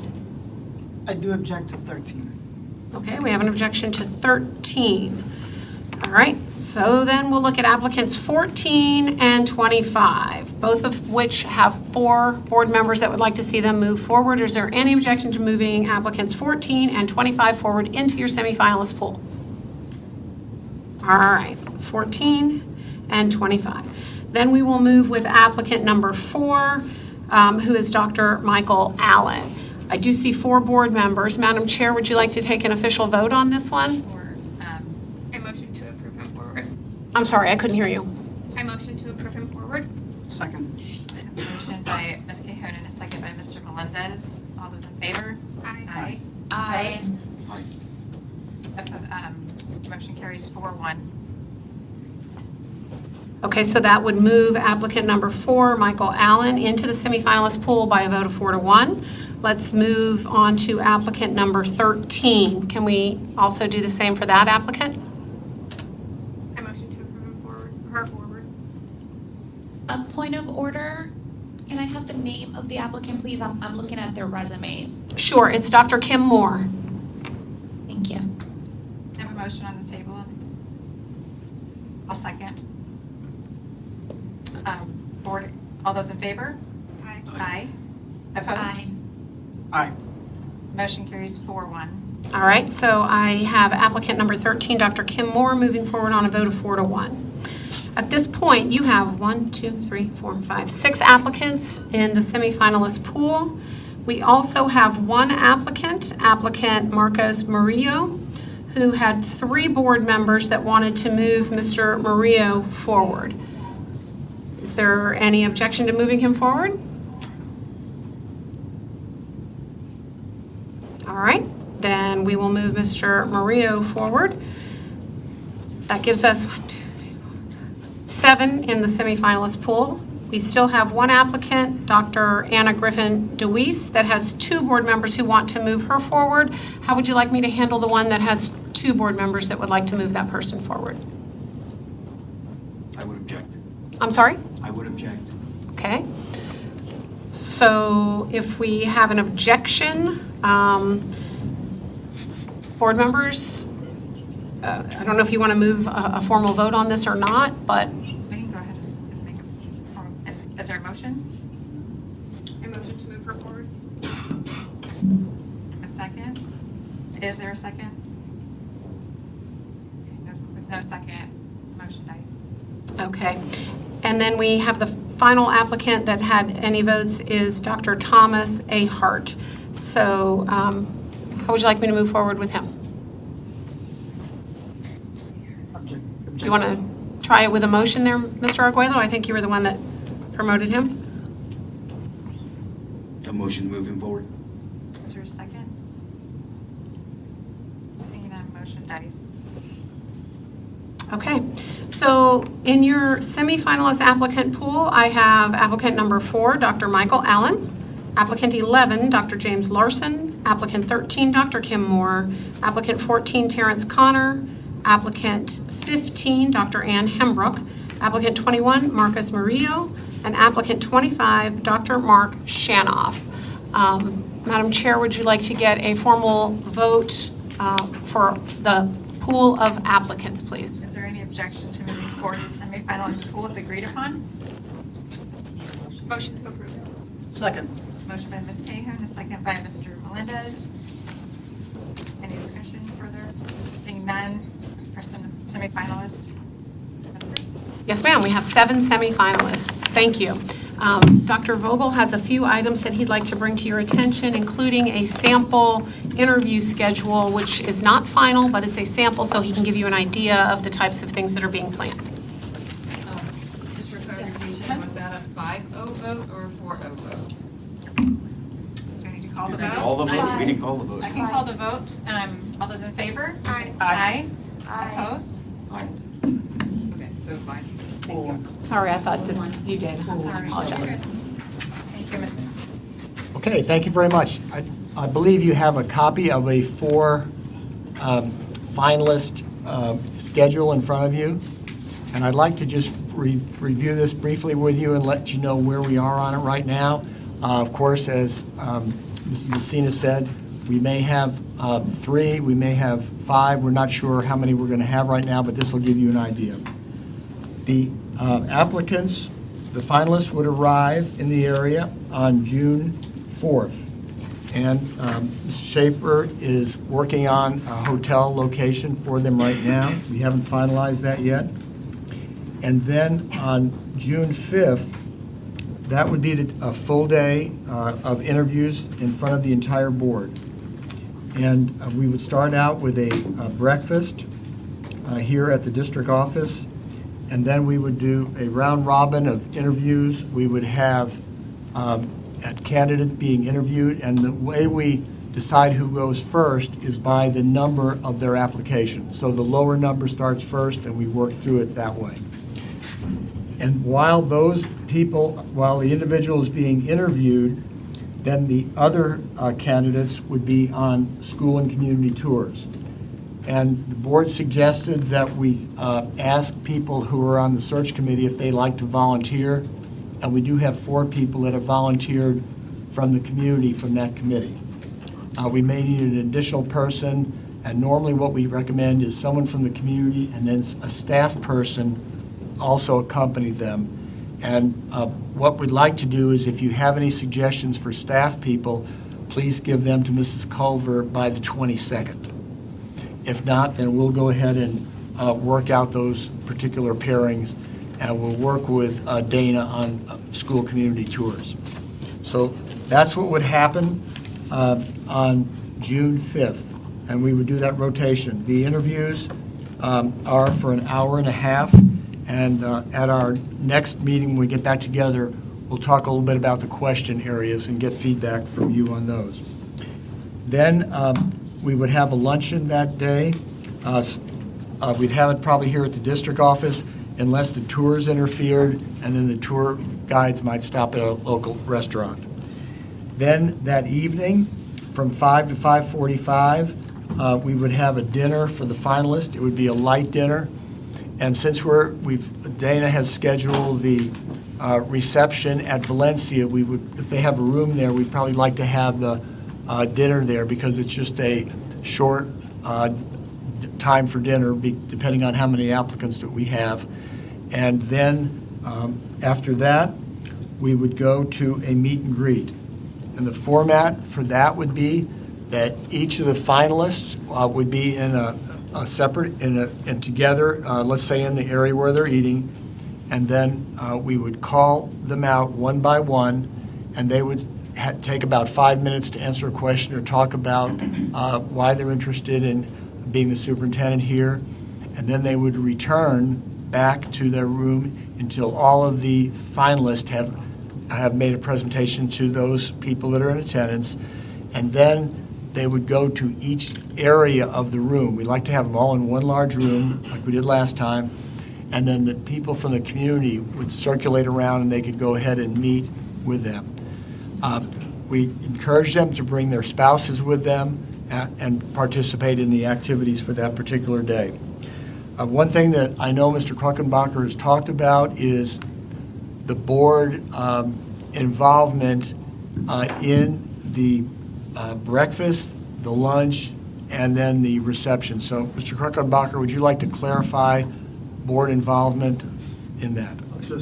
I'll just remind the board, there is debate over this among school board attorneys. The Assistant Attorney General doesn't like it, but I think it's legal.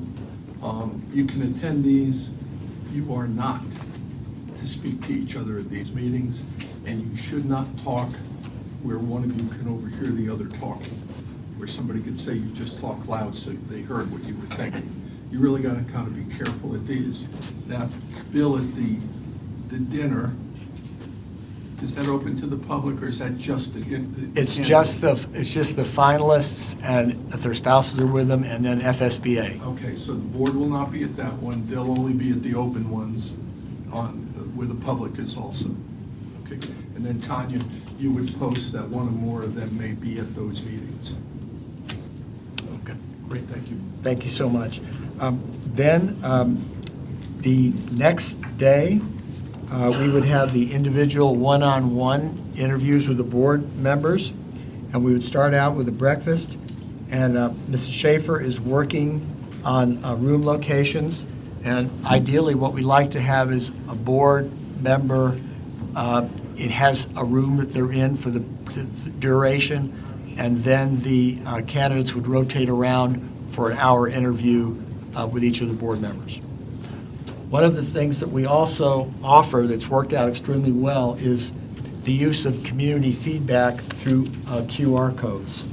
And I'd like to go ahead and have Mrs. Messina explain how we do that to even gather more information from the community. Thank you. And during the board public interviews, where it's the full board and each of the applicants, typically those would be live streamed, just like your school board meetings, and then also posted on your website and available typically throughout the weekend, because you have that time in between before you make your decision. So we'll have a little link on your website that says, please submit what do you see as the strengths and what questions do you have about these applicants, and people can submit whatever they would like to submit. For the board members, the night after the public interview, I will pull whatever feedback has come at 9 p.m., get it to you, so that if anybody has questions about any of the applicants, you'll see those questions before your one-on-ones in case you want to ask any of those questions, do any follow-up information. But then the portal will remain open for input throughout the weekend, which gives people an opportunity who work full-time to maybe watch on the weekend, submit their input. Sunday night at 9 p.m., then I will once again pull the final input, and I will send that to the board members so that you have that before you make your final decision on who you want to select to be your superintendent. The next time that you'll receive formal official information on the semifinalists will be May the 22nd after 5 p.m. Once they get it to me, typically it takes me about 20 minutes to flip that, unless they all get it in early, and then I can get it to you before then. And then on May 30th is when we will come back before you at a special board meeting and identify the finalists and some of the final details related to face-to-face interviews. During this process, now that we've identified the semifinalists, We'll begin our background checks. We'll work through that and coordinate those through Mr. Kruckenbacher. And then also there are a couple of websites that only your certification people have, is one that only your certification people have access to. And we'll be working with Mrs. Otterson on that also. So by the time we come back, you'll have all the information, hopefully, that you will need to make the decision on your finalist. Okay. Any other questions? Bill, just one thing. Sure. Are you comfortable advising them on, or giving them something on what questions not to ask? I don't know who Yes, these yes. candidates are. Right. But I don't want to have one of them try and muck it No. up and file it. We have a sheet. Yeah, thank you. We do actually have a guide for that, and so before they select the finalists, or at the meeting they select the finalists, we'll talk to them and we'll talk them through the questions not to ask, and we'll organize how we're going to do questions during the public interview. You shoot that to me ahead of time, just so I'm comfortable we're covering what I don't want them to ask. Yes, for sure. And in fact, it's interesting you say that, because we had in another district, when we gave that document, some of the board members were like, well, I want to ask a question about that. What's wrong with that? And then as I explained to them how the perception could be from different people, why certain questions are, the general rule is when you're interviewing someone for a job, you ask them questions about the job. If you can just remember that, that's a pretty simple rule. And the other ones fall out. But I'll share with our document with you so you can look at it as well prior to me giving it to them. You bet. Ms. Messina, I would have a board member comment from Mr. Melendez. This is more of a timing thing, not so much for her. Because you mentioned May 30th for the next meeting. Because we have an OTEC graduation at 5. What time is it? 5:30. Yeah, so what time is that? My schedule says 5:30. That's the same time as OTEC's graduation.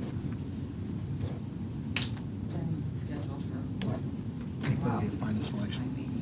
No, you're talking about May the 30th, correct? Oh, May the 30th? Yeah. May the 30th, there's no OTEC graduation. Okay. All right, I'll just double check and make sure everything's on the book. You have nothing else on that. Okay. Is it a conflict? I can't. No, it's not. Oh, okay. Thank you very much. We'll be working with Mrs. Culver and Mrs. Schaefer and finalizing details on the schedules as we nail down some more information on that. Yes. Okay. And if you see us leaving, it's because we're going to communicate with the semifinalists right now, because we know they're watching and they're ready to get those questions so they can start thinking about what they're going to say. We're heading back there to get to work. Thank you. Thank you, Ms. Messina. Thank you, Dr. Vogel, for your assistance through this process. We are going to recess this meeting and go into our public hearing. Turning over to John Boyd.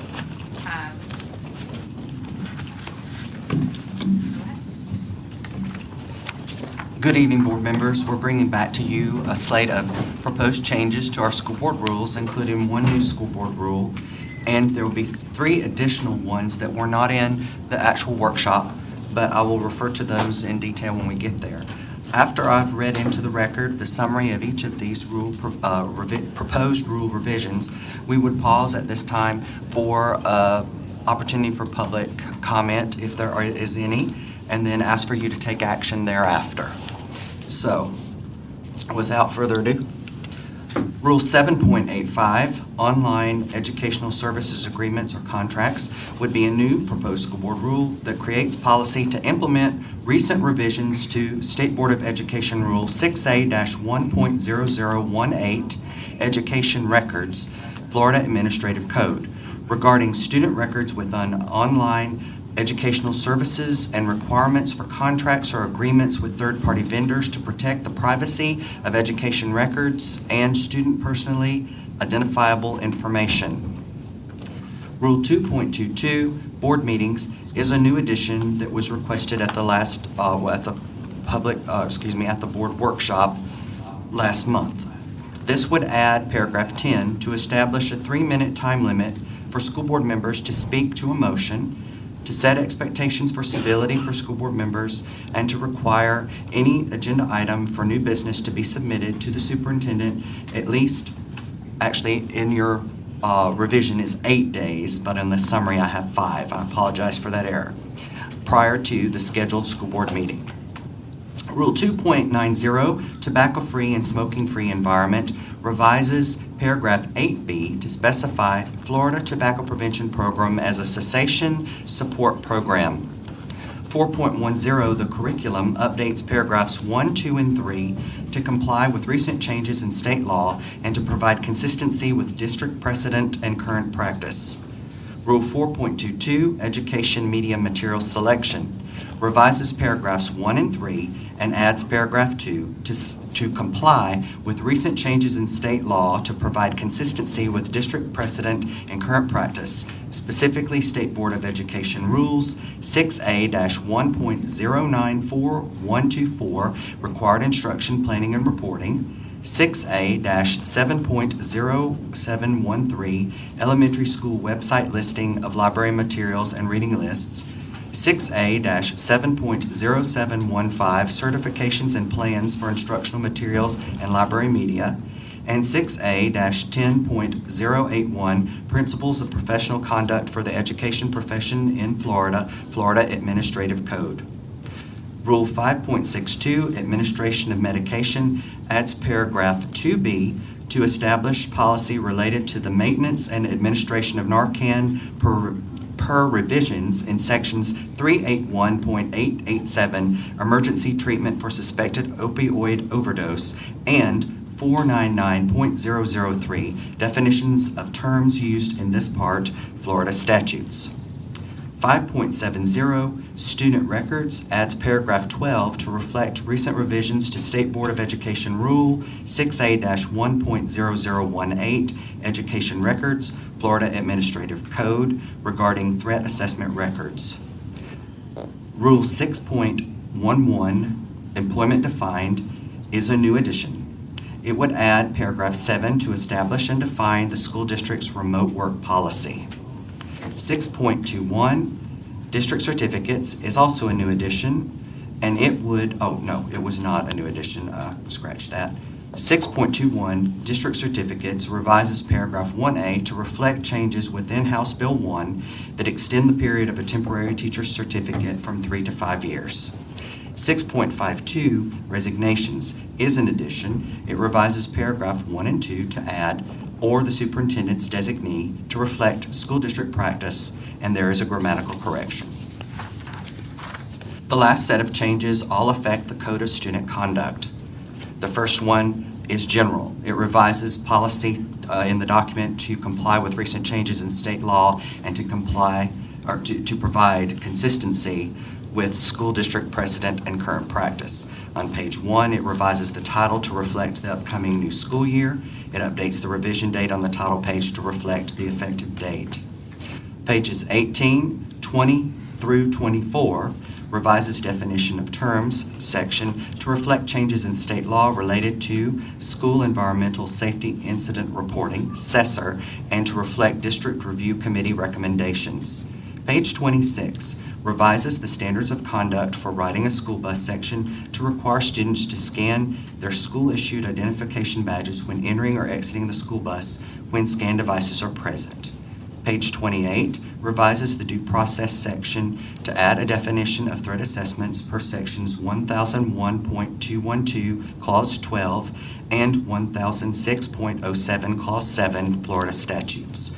Page 30 deletes the clause, quote, and in so doing in excess of 15 days of out-of-school suspension from the note in the expulsion section. Page 35 updates the statement of non-discrimination to add Dr. Rhonda McMahon as Director of Student Services. And the last changes would be to the Code of Student Conduct matrix of infractions and possible consequences that revises the policy document to comply with recent changes in state law and to provide consistency with school district precedent and current practice.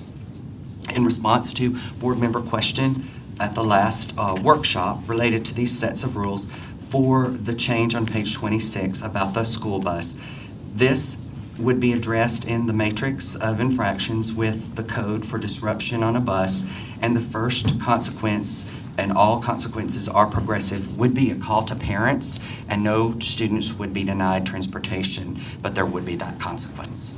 So that at least gives us all some peace.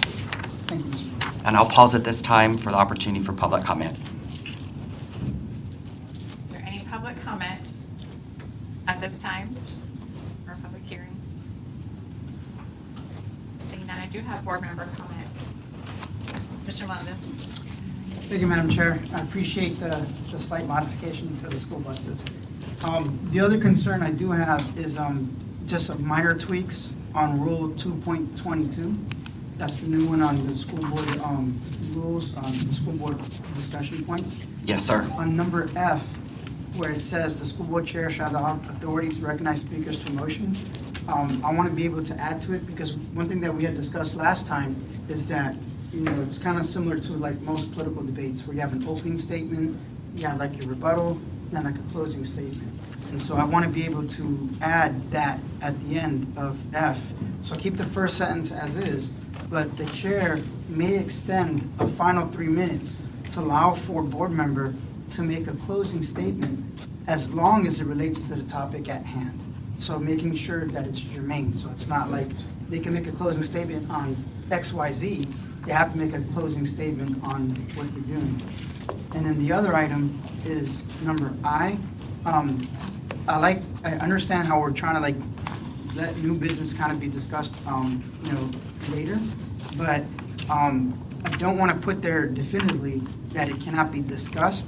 I'd rather I be changed to say no new business shall be voted on unless an item is placed. Because I do believe that we should have the ability to at least have some kind of discussion. I mean, we'll try our best to put it on the agenda before, but if there's like impending items, because sometimes things kind of happen and they weren't really planned on. There's an emergency item that came up. I want us to have the ability to discuss it and say what direction we want to go, but not necessarily vote on it to bind us. So that'd be my only two recommendations. Mr. Kofferbacher. Yeah, on the first one, that is consistent with your rules where a chair can extend time. And so, John, I think that's just wordsmithing that to take care of that. On the second one, the board previously decided that the board needed to say what they wanted on news business ahead of time so nobody could be blindsided. Now, you can put in the event, basically to put it on the agenda at this time, the chair has to find an emergency to add it, because otherwise the public's not been notified that there's going to be any talk about it. But the difference though, I'm sorry. So we have a built-in mechanism for emergencies, if they're an emergency, but I'm just telling you what I was told. An individual, a lot of board members felt that the business part of new business, people were getting blindsided by things and being asked to talk or opine on things they had no time to research.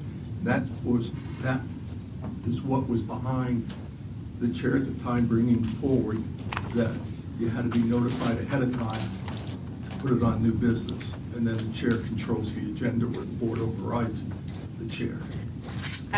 Comment from Mr. Aguirre. Yeah, I'm gonna disagree with that. That's not what's behind that. What's behind this is just to silence any kind of opposition to what you guys do on a daily basis. Exactly.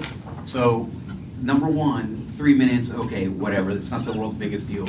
The back and forth and whatever. Here's the problem, is that you guys are controlling the agenda by not allowing anyone to place anything on the agenda. You have 2 weeks from it goes on, from when something goes on the agenda, right, or a week from when something goes on to agenda to research and figure it out. Nearly every single item I've requested to be put on the agenda has not been put on the agenda. In fact, there's half a dozen things that were refused from the agenda this week. So, and what was the reasoning? Oh, because we have a lot of stuff that's on the agenda. Well, we have a whole bunch of stuff. You just saw us do a whole bunch of awards.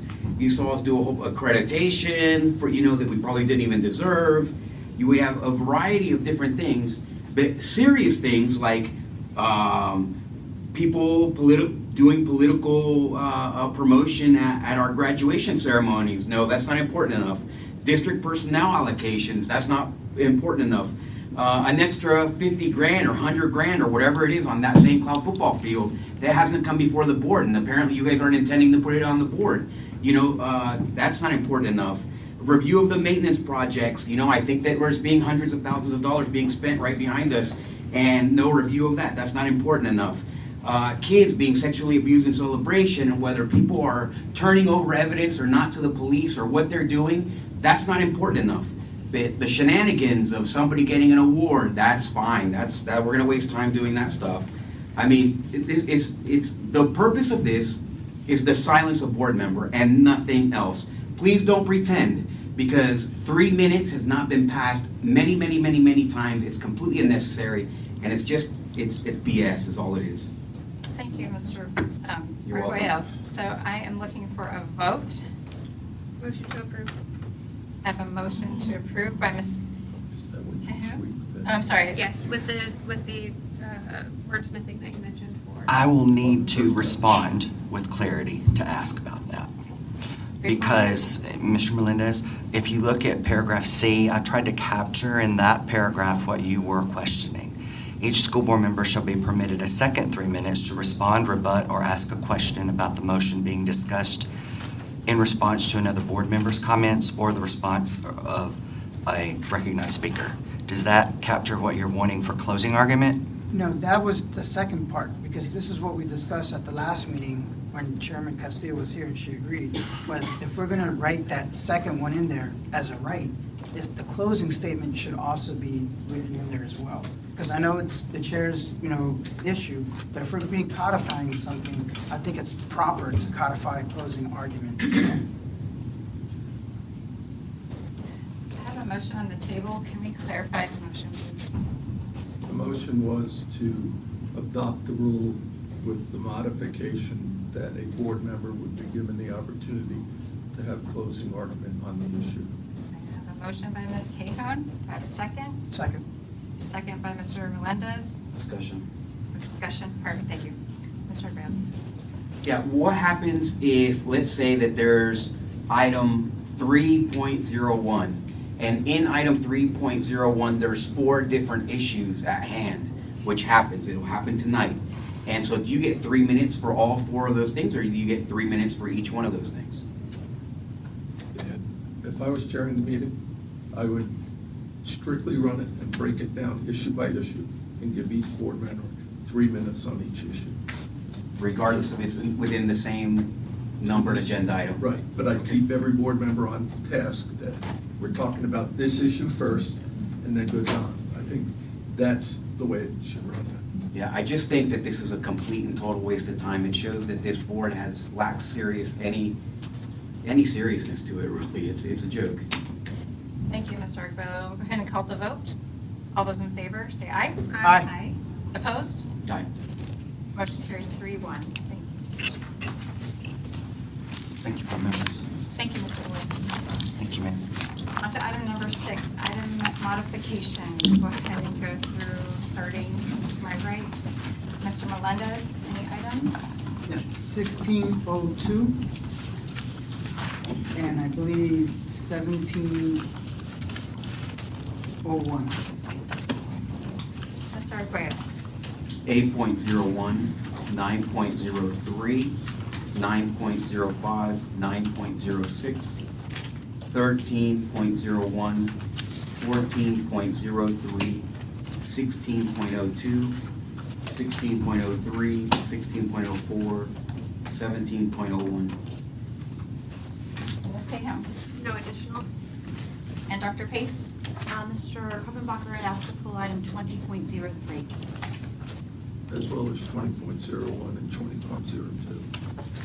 So 20.02 and 20.01. So 1, 2, and 3. Okay. All right.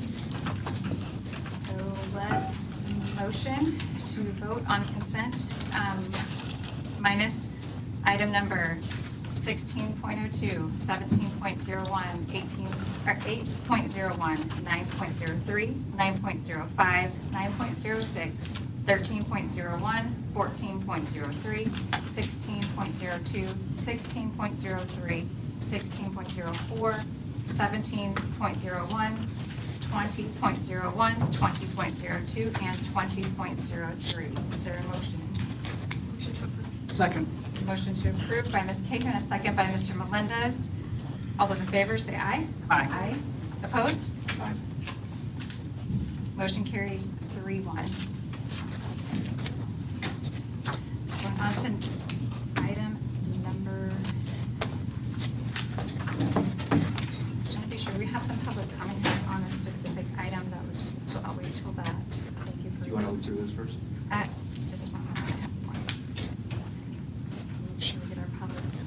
All right, we'll go ahead to item 8.01.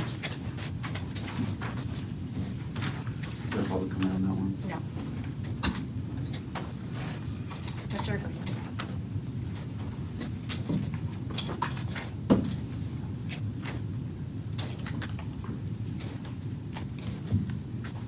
Okay, so this is our approval of the instructional annual contract recommendations. Are the people who are under investigation at Celebration on this list? As of right now, the sheriff's department has not identified anybody under investigation and said this one or that one. We know they've interviewed a slew of people, but nobody's been told to us that they're under investigation. So did the sheriff's office serve a warrant on Celebration? They served a warrant, executed a warrant on Celebration, but they have not identified anybody that they are criminally investigating, John. I've been tracking this Okay. very close. You're tracking it very close. I appreciate that because I haven't gotten very close updates on this issue, which I've been asking about. So we have a warrant that's executed at Celebration High School. In regards to the entire sexual abuse thing that happened there, somebody got arrested and whatever. So you have no idea who it involves? No, we don't. Because you told us that there was someone. You told us it was. Stop. There was someone we were alerted to that was reported, that removed a file. We have begun the investigation into that already, okay? Okay, so is that Other person, than that, is that person on this list? I can't tell you whether the person's on the list. And we don't know. This person may be under investigation for hiding evidence regarding sexual abuse, and we don't know. I can tell you right now, they are not under investigation for that, and they were not hiding evidence. I'm not gonna go into anything else regarding that. But Okay, so we don't know reality is- though. I thought you didn't know. what was No, going on. I told you I don't know about anybody under criminal investigation. We don't. I do know about the person who removed the file. I personally interviewed that person because Dr. Pace relieved him of duty so that I could do that. So they're relieved of duty, Okay. or are they on this list? They are not on this list. They're not annual contract teachers, and they were returned to duty at the end of the day today based on Mr. Peppenbalger's report. Okay, so there's only one person involved in that entire John, situation? you're twisting words. I'm asking a question, that's not twisting No, words. No, I've said it to The you problem already. is that you John. came here prepared to be I am. evasive. John, no, I didn't. Don't you ever accuse me of that. You're being evasive. I'm not being evasive. You're What actually I being told evasive. you, Come on. what So I here's my told you, question. John, quit twisting words. We don't A know who question is is not under twisting criminal words, Mr. investigation, Kloppenbacher. and you Okay. keep trying to say there is one. I'm not, We I'm don't asking know. you a question, and you should know as an attorney, number one, exactly what the situation is I going do. on. Okay, so can you explain exactly what's going on regarding that situation? Yes. To me, because here's the thing. I'll say it again. Because I sent an email, push your button. I sent an email, and I requested information regarding the situation. I have not been provided with an explanation exactly to what's going on. That, to me, is far more important than all the BS that goes on at this district, that we have somebody that may have potentially hidden some evidence regarding some sexual abuse of a student. That, to me, is something worth discussing. I know that nobody here likes John, talking about that kind of first of all- stuff. So asking a question is not twisting your words. Be prepared to come here, I maybe am not with everyone prepared. else Ask here. the question. Then be prepared to provide the information Then that I've ask been the emailing you for question. 2 weeks. Dr. Pace asked me, and I told her exactly what to respond, and she She is told not me a she board member. responded. Guys. She is not a board member. You asked, the Okay. email went to her and me. Yes. And she told me she would respond. Okay, well, where's the response at this point? Are you the attorney? Do you know what's going on or Yes, not? I do. Okay, an I'm explanation, gonna please. say it again. There is a criminal investigation underway at Celebration High School. So there is a criminal investigation? Yes, Oh, all right? You John, just said that there everybody's was been- not. John, read the emails I sent the board. Okay. I have another board member. I'm sorry, I'm not done. He's answering a We question. have our timer. We have He's our- answering a question, that's not my I'm time. sorry. Members of the board, if you recall, I've sent, Yes. I think, two or three emails to the full board telling them what's been going on. Yes. Am I correct? Yes. All right. That email was in response to my Let him finish. request for information, Okay. correct? No, it was following the last board meeting, John. That I Really? told the board. to keep them Unfortunately for you, updated. Frank, there's a written record of exactly that Okay, good. process. John, I sent 3 emails, all right? So let's go a step further. There's a criminal investigation. We have not been told who is being investigated, if anyone's being investigated, or what is the content of that investigation? At Okay, this so time, based on that answer, we have a person who is under criminal investigation, according to our attorney, and that person, the attorney just said that this person is under a criminal investigation, and you just said that that person went back based on the attorney's recommendation. Is that not correct? members of the board, let me say this real clearly. Thank you. Because you keep changing it. There is a criminal investigation. They haven't told us the name of anybody that they are investigating, or if they are investigating anybody. We just know there's a criminal investigation underway. Very all right? good. They've been very, So- let me finish. They've been very closed mouth about it. We learned about an employee who allegedly removed the file, and we immediately looked into it. All right? We are waiting for a return call. I've called multiple times spoke to Sergeant Rios from the ranking supervisor to talk about what I've been told, and does that correspond to what they know? Right? And that's where we are as of right now. Okay, so there's two people that involved. There's not just one. Now there's two people, right? There is a criminal investigation. There's another investigation which is not criminal. Is that what you're saying? No. So there's only one person at hand. There's only one person involved. No, John. Point of order, this is about the employee instructional improvement, not the investigation itself. Yeah, but we can identify whether the person is on this list, which is what my question is. Then just ask that question. Dr. Was that Pace said candidate? he's not on the list. Sir, you're not the parliamentarian or anything. Well, If you want to speak, well, push the button. I said Push the button. point of order doesn't Sorry, require that. question, Point of order does not require it. We have the question that was asked, the information No, that so was let me get given. straight. None of you are curious I'm as to sorry. whether or not we have an investigation of some criminal act regarding sexual abuse We're at one of our looking- schools, and you guys have zero interest? We're looking at item number 801, approval of instructional and annual contract recommendations. Mr. Melendez, your light is on. Thank you for your patience. Thank you, Madam Chair. I can agree with the essence of what Mr. Arguello is saying, just not the way that he says it. The good question that he does ask, and I just want to make sure it's clarity, underneath that unprofessionalism that just occurred right now, was the employee that removed the file from the list on the instructional recommendation list that's here now? He is not. Okay, for the record, And I he is- said that. is not. I know, but just for clarity I purposes. understand, sir, I apologize. There's so much unprofessional I jockeying. apologize, sir. I can't keep it. Then the second item, just for clarity purposes, is, well, okay, from what I understand, then Mr. Koppenmacher said that during this investigation, we do not have a list of employees. So even if there was a list of employees, in due process, an investigation does not mean a conviction either. So just because somebody's investigated, doesn't mean that they're guilty. So to me, it'd be premature to not renew somebody that's on an investigation because that specific name may be clear. So I think that under due process, that is improper to do. If we were notified of a list of people who were under criminal investigation, I would recommend to you that you not vote to reappoint them until the conclusion of that investigation. Thank you. I have a motion on the table by Ms. Cahoon. Do I have a second? Second. A second by Mr. Melendez. All those in favor, please state aye. Aye. Opposed? Motion carries. I'm sorry, what? Aye. It's 4-0. Thank you. We'll go to item number 903. Mr. Arguello. Okay, so my question to the superintendent, who's been very quiet this evening, is can't we extend this to all CTE programs? Why is it based solely on one portion of our CTE programs? This was a specific federal grant from the U.S. Department of Education to contract with CareerSource for this particular program. We are engaging with CareerSource for other projects and programs, but this is specific to a U.S. DOE grant from Congressman Soto's office. Okay, thank you. Motion to approve. I have a motion on the table from Mr. Arguello, a second by Ms. Cahoon. All those in favor say aye. Aye. Opposed? Motion carries 4-0. Item number 905, Mr. Arguello. This is the vet program at Harmony High School, and I know that this is a great marketing piece, that we have kids that are working on animals and so on there. My daughter dragged a cat out from underneath the trailer, and now I'm trying to keep this cat alive.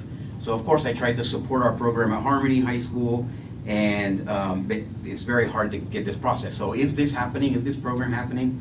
What is the efficacy of this program? This particular contract allows our veterinary students to gain their practical hours at this local veterinary office.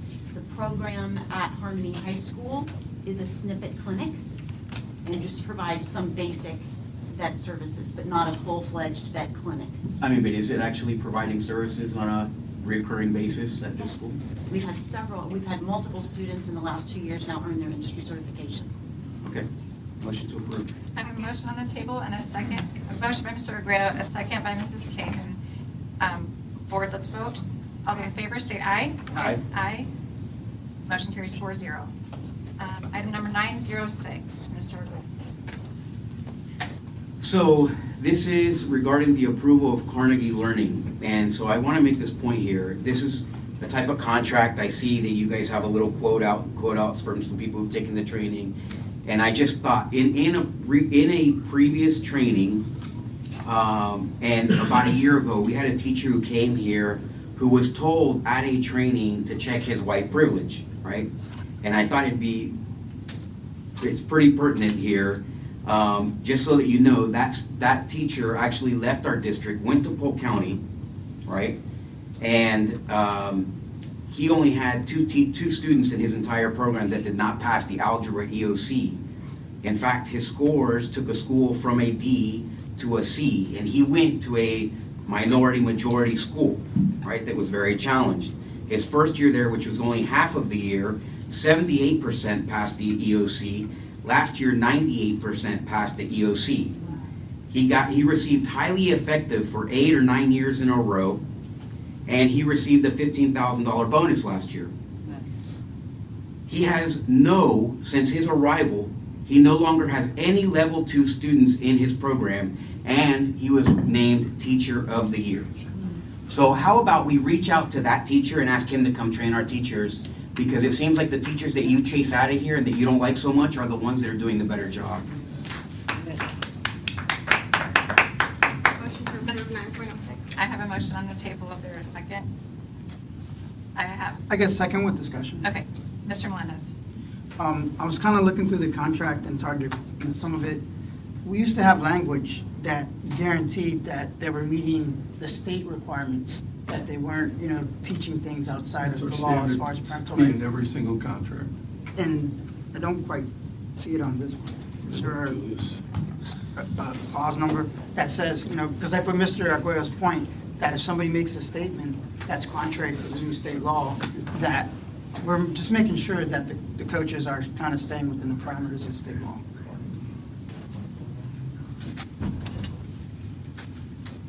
I see debarment, right to enter, binding effect, waiver, confidential student information, no partnership, contractor, performs services. Number 8 is governing law and venue, is that it? 29C, the contractor shall comply with applicable federal, state, and local laws and codes, including without limitation professional registration and licensing requirements.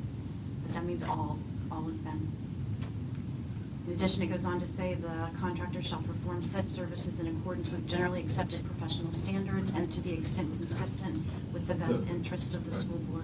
The relevant paragraph that I think you're referring to is paragraph 33 that says, in an effort to assure compliance with Florida law, the vendor hereby agrees that the services provided under this agreement will not include the teaching and or training of content, either in writing, verbally, or electronically, that violates the Florida statute or the State Board of Rules, and this was specifically to deal with critical race theory or anything else that was banned. That was the only one that wasn't bolded, so I didn't see it. Okay, then I second without objection. I have a motion by Ms. Kagan and a second by Mr. Melendez. Let's take the vote. All those in favor say aye. Aye. Aye. Opposed? Motion carries 4-0. Item number 1301, and we do have a request for public comment on item 1301. I'd like to recognize Ms. Chris Fontenot from,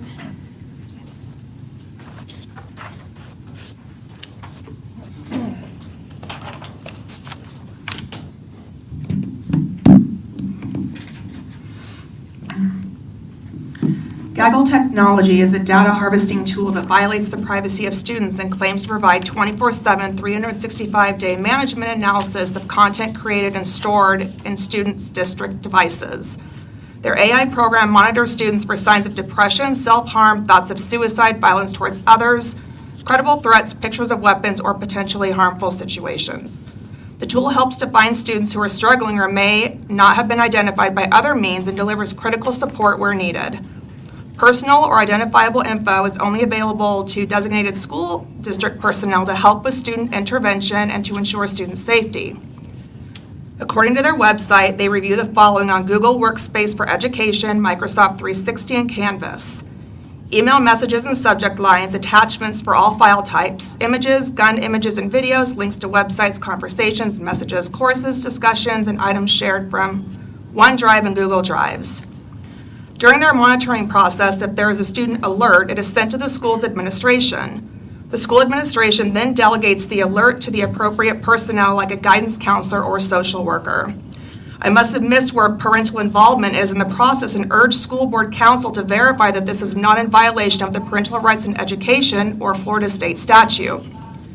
If the software is installed on all district devices and all students are required to check out and use district-provided devices to complete their schoolwork, then how are parents able to opt their children out of the surveillance monitoring software? What alternatives are available to them?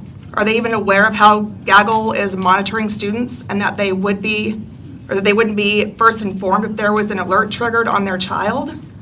Gaggle justifies the usage of their software by citing a 31% increase in possible student situation incidents and a 162% increase for questionable content from 2021 to the 2022 school year. They claim there was a 51% increase for suicide, 19% increase for violence towards others, a 1,292% increase in nudity, 98% increase for drug and alcohol incidents, 36% increase for harassment, 34% increase for suicide, and 38% increase for self-harm. They note that just under 1,500 incidents came from the district web filter.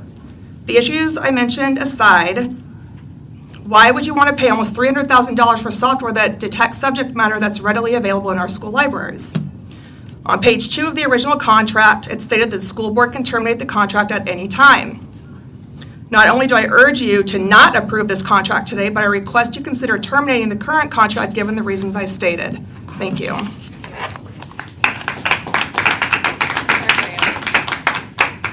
Well, she just kind of took my point.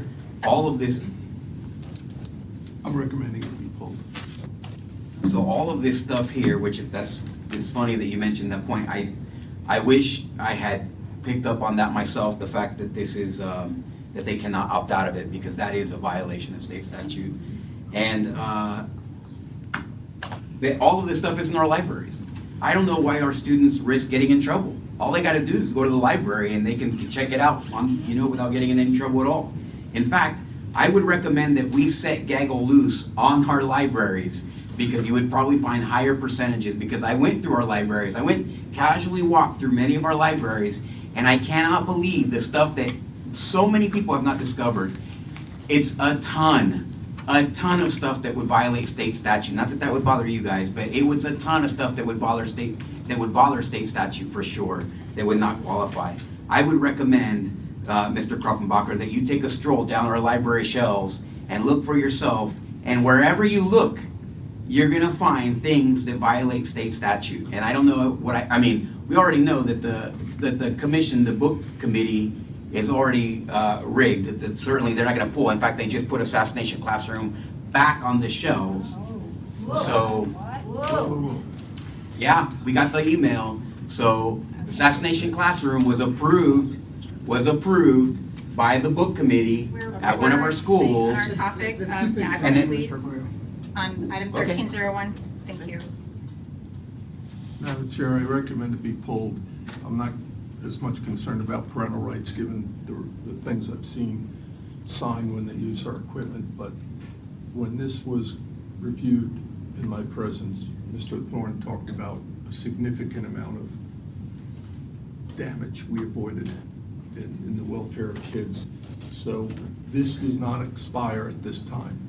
It expires the end of June, if I read it correctly, so we could have time to come back. But let us go back through the concerns raised, make sure that we can answer them appropriately. And if we can't, then the board will make whatever decision it wants to make. Mr. Thorne has talked, yes, Pete?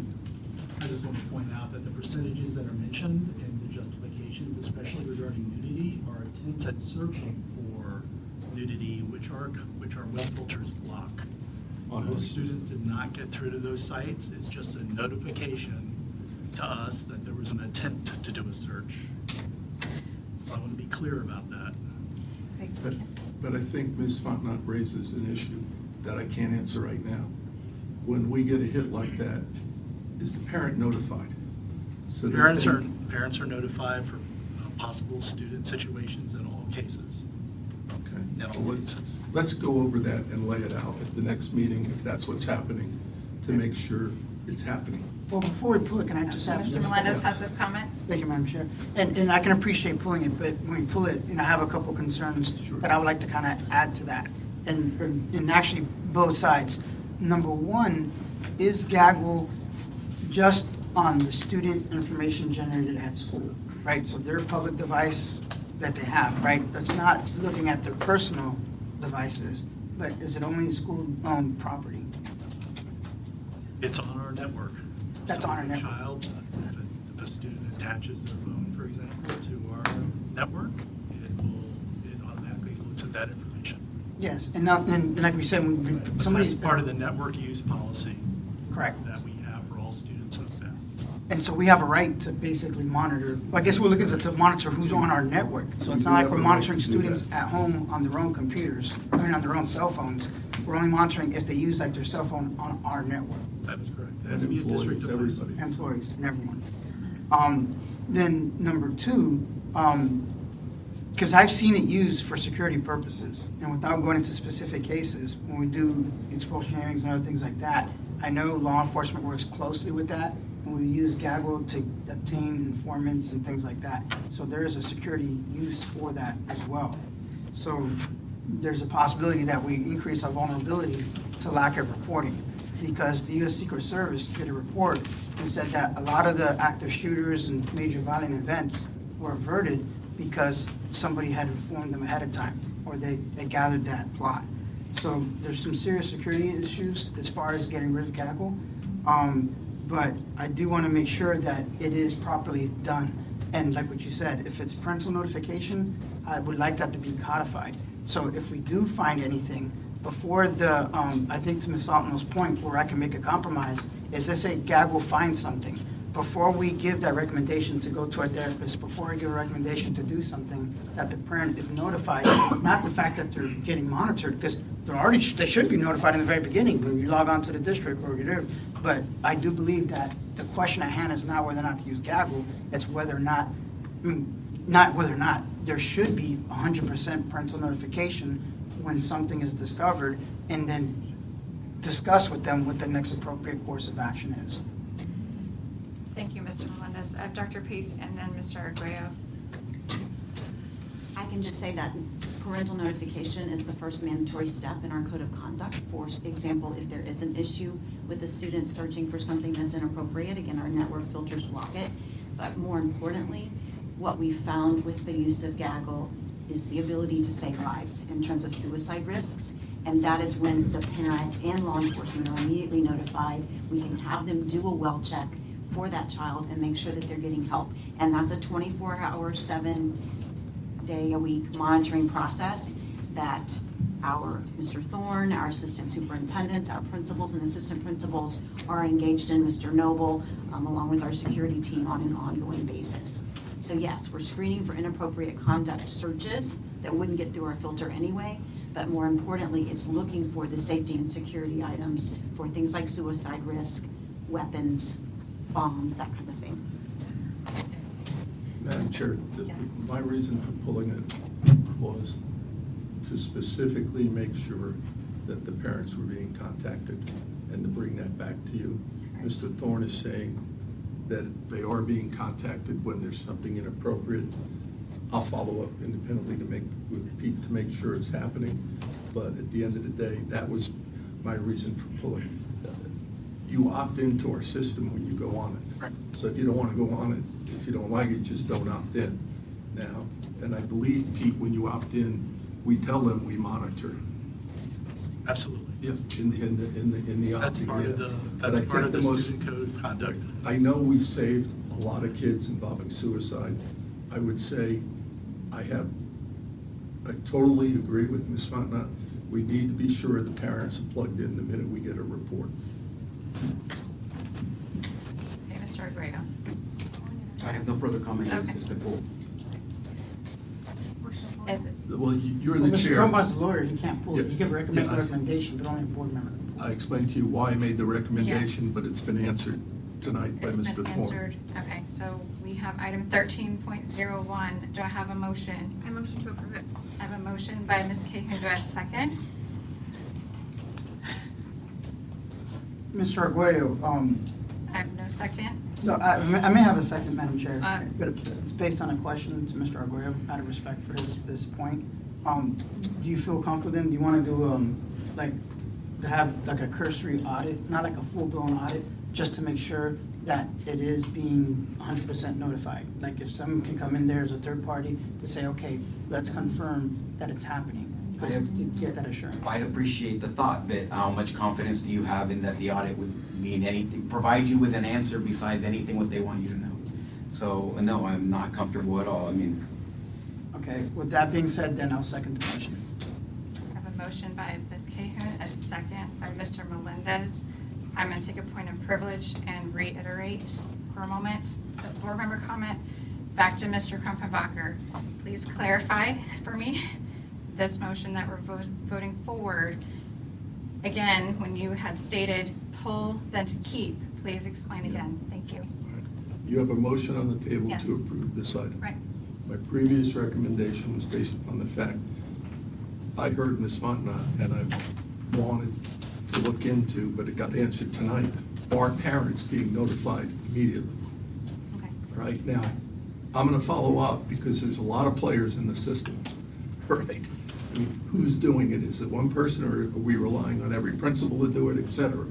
And that's just something we can report back on at the next meeting and give you an update, but until Yes. you've if heard we the could- benefit. If we could bring an update, that could. Yes. Okay, thank you. We have a motion and a second. All those in favor, please state saying aye. Aye. Opposed? aye. Motion passes 3-1. Thank you. Our next item is item number 14.03. Mr. Arquette. Yeah, so this just seems kind of sloppy. Is there any way that we can just rewrite this agreement? There are 6 amendments dating back to 2014. Can't we just write a unified contract? Wouldn't that make more sense after this many iterations? This is a frustrating issue to me because staff dealing with it, there keeps being amendments to it, and so lawyers generally just amend the agreement and say the rest of the agreement's covered over. Yeah. As opposed to retyping the entire agreement and adding in the amendment. But I mean, here's the thing, we don't have all of the history and background Right. benefits. If you want to, Mr. Breyer, if you want, we can easily bring back the 6th Amendment, in my opinion, in the main agreement, so the board sees the entire agreement. Yeah, I think that would make sense. I mean, I know not everybody's interested, but I mean, certainly I am in this kind of contract. David, there's no time limit on this. I think this amendment really is to extend the time for closing. That's right. Because the evaluations are so So far we have apart. time. Yeah, Right. we do. Yeah. We'll bring back the next meeting. Okay. So a Is motion there- to table this? Second. Second. Motion to table 16.02 is set by Mr. Guerrero, a second by Mr. Melendez. All those in favor say aye. Aye. Opposed? Motion passes 4-0. Madam, members of the board, could I just clarify something? Mr. Argoya raised a point, so we don't relive it. We have contracts that frequently have 1 amendment or 2 amendments. I think, if you're all good with it, if we're going to do 1 or 2 amendments, we understand. But if you start getting into 3, 4, 5, starting at 3, we'll bring back the whole agreement. I agree. Does that work for everybody? Yes. Okay. Item number 16.02, pulled by Mr. Arguello. Okay, this one's a doozy. So this is Osceola County Arts. I'm all for the arts program. In fact, I have a child who participated in this a couple of years ago. However, this is, we're just giving money to politicians here at this point. This is $177,000 to Brandon Arrington's organization, our county commissioner. There's no reporting mechanism as far as I know. He just received another $222,000 from the county from Experience Kissimmee by a pass-through through the county. Why aren't we just doing this on our own? Why would we be giving his organization almost $200,000? We're giving county commissioners millions of dollars to build football fields and so on and so forth. I mean, Okay. Dr. Pace, and then Mr. Melendez. Yes, to address Mr. Arguello's questions, I spoke with Dr. D'Ambrosi and Mr. Burns today regarding this particular agenda item. Our theater teachers have typically not wanted to engage in a lot of extra work in the summer, and Osceola Arts has historically done summer camps, just like you said your daughter participated in. This year, because of the art summer learning component that will allow for both enrichment and remediation, it's allowing us to do our very robust summer learning and more program, which we've described to the board in depth. We're still doing the START program in partnership with the Juilliard Group and our third grade reading camps are going on, our credit recovery labs. This would allow Osceola Arts to expand services to students and allow us to provide scholarships to students on free and reduced lunch to participate in these programs. Osceola Arts is committed to doing 2 satellite locations, one at the Poinciana campus of Valencia and one at the Lake Nona campus of Valencia. And this is just simply providing opportunity for our students who otherwise might not get to participate to be a part of this program. Thank you. Mr. Melendez, you also pulled this item. Yes. I actually agree with Mr. Arguello. Not the first part of his argument, but the second part of that argument. This is something where summer programs, I know a lot of teachers love to get extra money and they like to make extra cash. And so to be able to hire someone else to teach our students, we have excellent arts teachers. We don't have good. We just recognize one today for being the very best in the entire nation. I would have, and to speculate that maybe they may not have wanted it, well, was it a formal offer made? So if we have a formal offer and said, hey, we're gonna do a summer music program, does anyone wanna participate? And if nobody raised their hand to make extra money to be able to work a summer program, then that's a different conclusion. Then I'd say, you know what? I do believe in summer arts enrichment programs, let's follow through. But let me not make that assumption. Did we have a formal request? Was it put out there to say we're gonna have a summer program? And were teachers formally requested, not like through a phone call, but there was an email actually submitted to arts programs directors and saying, hey, we're gonna do a summer program, is anybody interested in signing up? I did not ask that specific question. I do know that our arts program teachers were recruited to be a part of the START program that'll take place during the month of June at St. High School with Juilliard. So with that, I can't support something like this where we're not giving our teachers an opportunity to make extra money, and they're excellent at teaching that. And with that, I can't in good conscience say, okay, I'm gonna subvert my teachers in making extra cash and giving it to a third-party provider. Regardless of how good they are, they can be the greatest, thing there. It's just a matter of principle. I have to give my teachers that ability to make more money, and especially when we're allocating it for a specific function. Thank you, Mr. Melendez. Mr. Arguello? Yeah, the idea that our teachers don't want to make extra money during the summer is the craziest thing I've heard probably in 2 years of being here. If we had asked, I guarantee you they would bust down the door wanting to do this. That's ridiculous. But here's the thing. It's not just about the opportunity for our teachers. It's not just about the student enrichment. It's not our job necessarily. Our job is oversight as school board members. And the oversight, these conspiracy theories. Listen, sexual assault on kids is not a conspiracy theory, okay? All you gotta do is go to their website, and look at this board of directors of Brandon Arrington's little pet project over here, and you're gonna see why he's getting this money. It's just, this is oversight, and so I know corruption is not interesting to anybody and whatever, but this, I'm not gonna hide from this. I mean, this is the truth, it's right here, it's on black and white, and we're just giving away cash with people who need it. That's why, if you look, I'll bring that up later, I don't even have it ready, but I mean, it's just, all this is to help somebody make some more money. He got $222,000 from Osceola County by a pass-through through Experience Kissimmee. He's getting $177,000 from us. That's not coincidence. That's not coincidence at all. Thank you, Mr. Aguirre. Ms. Cahoon, excuse me. I do have a question. Is there any way to verify if any of our teachers are actually hired through Osceola Arts for these programs? I know my kids have participated in the Toho Water summer camps, and we have our own teachers that are camp counselors in that. So they, are working with other entities. I'd be happy to do additional research and potentially bring this back if the board pleases.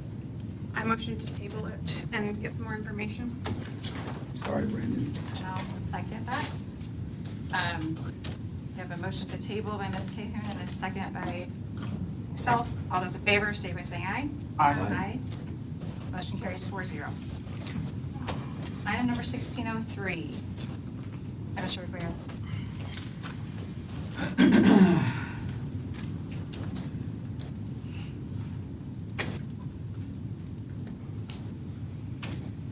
Okay, so my concern is that we're gonna spend $2,000 sending people to a workshop, again, this time in Seattle, Washington, where much of the content appears to me by just surface research that a lot of this stuff is not allowed by Florida statute. It's called out specifically by Florida statute. And its focus is not really to enrich our kids' education, it's just to provide further, more woke stuff. So you can look through the agendas here, whatever. But I just want to make sure that it's pointed out that, we keep spending this money to send people who aren't even allowed to bring back the knowledge that they gain at these conferences because it would be contrary to state statute. It makes no sense. But we have enough money for everything, for stuff that doesn't matter, Thank you, Mr. Aguirre. Mr. Melendez. It's an AP annual conference, which is the national testing for all the classes that we have. So again, we had this conversation before. Our teachers are not going to bring anything back. And if they do bring something back, you punish that one person that may be going out of the bounds of state statute. You don't throw out the whole, bathwater because one person is acting inappropriately. It's an AP annual conference. We have AP courses throughout the entire district. If that's the case, then we just get rid of the AP program altogether. But if we have an AP program, I want professional development for all my staff and administrators to know how to be able to help their students pass that exam. Thank you, Mr. Melendez. Ms. Cahoon. I also just like to comment that it does state also that Neo City and OXA teachers will be presenting at the conference, and I think that's a great opportunity for our teachers to showcase the things that we're doing here in our district and build their skills as professionals in the field as well. So with that, I motion to approve. Second. I have a motion on the table, and it's by Ms. Cahoon, and a second by Mr. Melendez, and I have more board member comment by Mr. Arguello. Yeah, this may be the AP National Conference in Seattle, but you can't trust someone to carry the load that they're not trained to do. They're not attorneys. They're not going to know what applies to state statute and what does not. We haven't even done some kind of school district-wide training that says don't go to this or don't go to that or whatever. So without that, we keep sending our people to go do something that's supporting a mission that is contrary to state statute in Florida. Why not create the thing here? Why not provide there's teachers out here, like I just pointed one out who left the district because they told him to check his white privilege. But there's people here who can provide this training. They don't have to go to DC for it. They don't have to go to Washington for it. They don't have to leave the planet for it. They can get it here in Florida. And that's what we should be establishing as educational leaders here in Florida using our laws, which can be applied to our student body, not student bodies elsewhere. Thank you, Mr. Arguello. We have a motion and a second. I'll take the vote. All those in favor, say by saying aye. Aye. Opposed? Aye. And motion carries 3-1. Item number 16.04, please. I'm sorry, 17.01. I have Mr. Melendez and Mr. Arguello. Mr. Melendez, go ahead first. 1604 was pulled also. Oh, I apologize. We'll go back to 1604. Mr. Arguello. Yeah, I just wanted to say God bless and Godspeed to the students of OTEC who are going to be driving to Atlanta, Georgia. Be safe. And the same with Horizon Middle School who are on their way to Kentucky. Please be safe, safe travels. God bless you. Motion to approve. Second. I have a motion by Mr. Arguello, a second by Ms. Cahoon. All those in favor, say by saying aye. Aye. Aye. Opposed? Motion carries 4-0. Now to 17.01, Mr. Melendez. Thank you, Madam Chair. Now, this one, I'm not really opposed to the approval of the job description itself. It opened up Pandora's box to something else. When I looked at the salary range, I see $79,000 to $109,000. That's a pretty significant range. And if you're a coordinator, the midpoint of the salary for an executive director, which is 2 levels up, an executive director can midpoint at $108,950, yet a coordinator can make $109,000. So we can have a coordinator making more than somebody 2 rungs up on the level of responsibility for the organization for them. So, as a matter of fact, all of the positions are like that. And almost like, we almost need to revise the entire salary schedule there because, you know, when you get promoted from one level of responsibility to the other, the person above you shouldn't be making less money than the person below you, you know? So, and I understand that, you know, there should be a range, maybe could touch the midpoint, like maybe the highest cannot touch the lower end point or something like that. But to me, that's the whole point of having a hierarchy of an organization. When you have a director, they're supposed to have more responsibilities and roles than somebody who's a coordinator. An executive director should have more than that. And commensurate with that increased responsibility is an increased compensation. So I don't, and has nothing to do with the job at hand. I wanted to approve this because I understand the salary schedule isn't changing, but I just happened to see something else in the midst of this. And I think that the administrative salary schedule should be looked at and done in a more fair manner, and not just fair, but a more equitable manner that's based on meritoriousness. Because if somebody has an increased level of responsibility, they shouldn't just marginally make more than somebody 2 rungs down the organizational ladder than them. Thank you, Mr. Melendez. Mr. Arguello. My question is just why. So the only thing that's being changed here, master degree or higher certification in school counseling, career and technical education, higher education advisement or related field, or related field. You're adding or related field. What does that mean exactly? I understand why you state here in the item that you're doing it, but what is the real reason here? Why add or related field? What is the intention? The intention is to be able to cast a wider net and not require school counseling for a college and career coordinator. Instead, if they came from a strong CTE background, they could also be a part of that role. So it just simply widens the net in terms of potential applicant pool. Motion to approve. Second. I have a motion by Mr. Arguello, a second by Ms. Cahoon. All those in favor, please say aye. Aye. Aye. Opposed? Motion carries 4-0.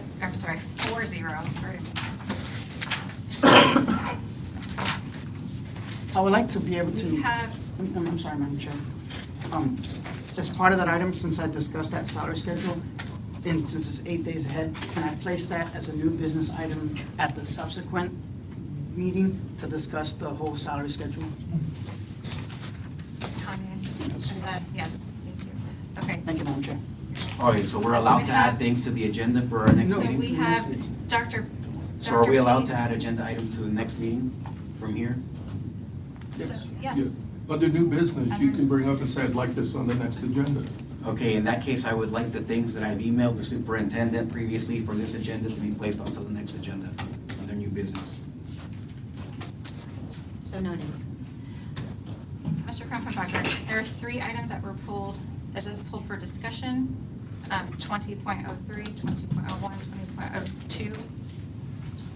I know they're pulled All together. altogether. Okay, so, Oh, we still got a motion, So we have- Madam Chair, on facilities. yes, we are.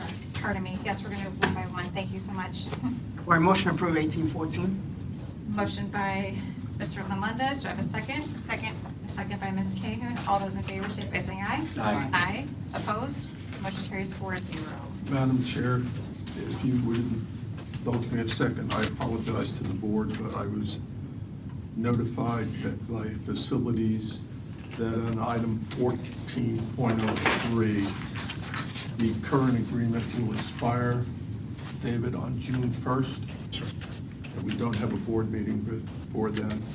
And so I would ask the board to consider approving that tonight with the direction that in the future, the full agreements come with Amendment 1 and Amendment, they should come every time, I think so. You mean 1803, not 1403? No, 14. No, 14. 1403. The Kindred. Yeah, I motion to lay 1403 back on the table, so that way it can be voted on in the affirmative as a motion to approve. I have a motion by, go ahead. Explain to me what you're What is doing. the motion? We're laying 1403 since it was tabled. So now you're not pulling it. Correct. I'm placing it back on the agenda, back on the table. Is it an emergency? Wouldn't it have to be declared an emergency to do that now? With the timing of, Madam Chair, so we dot every I, declare it an emergency. That's the recommendation. yes. Okay, so I have a motion, I have a second. All those in favor, please state aye. Aye. Aye. Opposed? Motion passes 4-0. Now you deal with- 1403. Right, now you have to deal with approving 1403. Yes. Motion? Motion approved 1403 as submitted. Second. I have a motion by Mr. Melendez, a second by Ms. Cahoon. All those in favor say aye. Aye. Aye. First motion was to place it. Motion carries 4-0. Thank you. Yes. We're now moving on to, Yes. Before we go to public comment, in regards to what Mr. Melendez said about the OTEC graduation, there is an OTEC graduation that night. I was notified, but because of the superintendent search board meeting that had already been planned, I informed the principal that all board members would be at that meeting as opposed to the graduation. So I was notified, I just did not let them know because I knew you all would be here. thank you for clarifying. So I just want to make sure, sorry, Patty. Thank you for clarifying. Madam Chair. I wanted to be there, Patty. It's been requested. We're going to take a 5-minute break and come back to finish with our items. Thank you.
into our meeting. Brought to my attention, we did not cover on our regular business item number 16.01 under curriculum and instruction.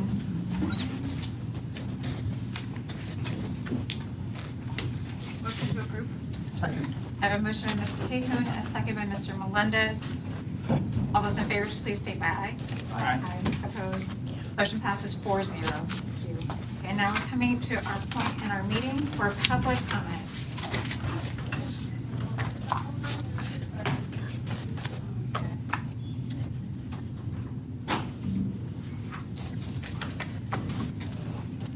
I have members of public comment here who have signed up. When you're called, please come to the podium, state your name and address for the record before you begin. Our first speaker is Joanna Colonna.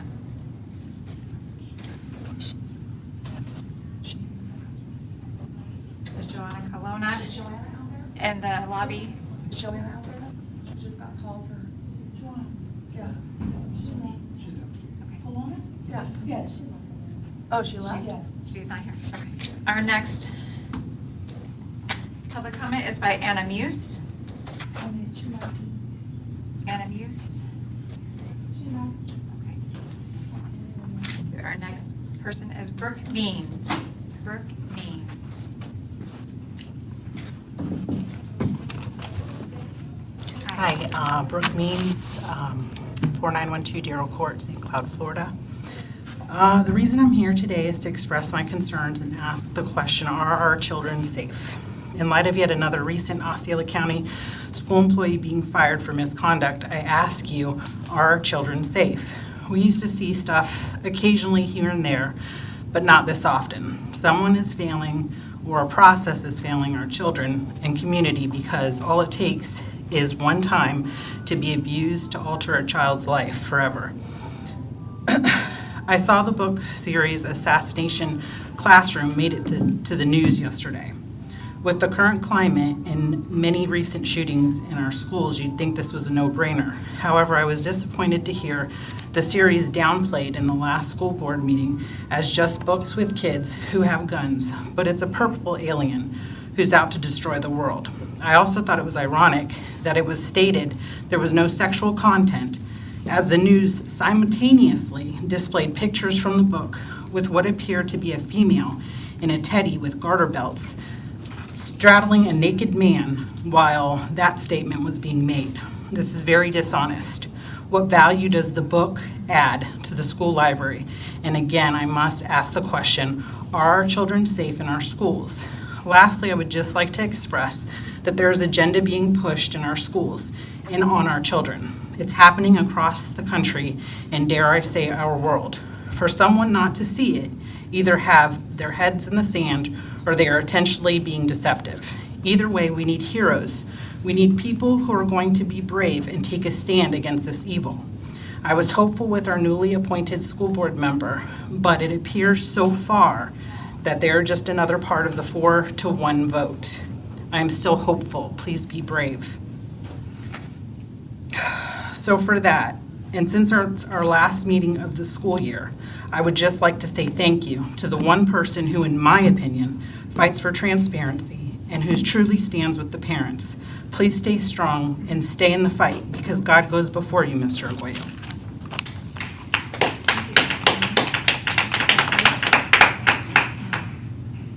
Our next speaker is Chris Botno.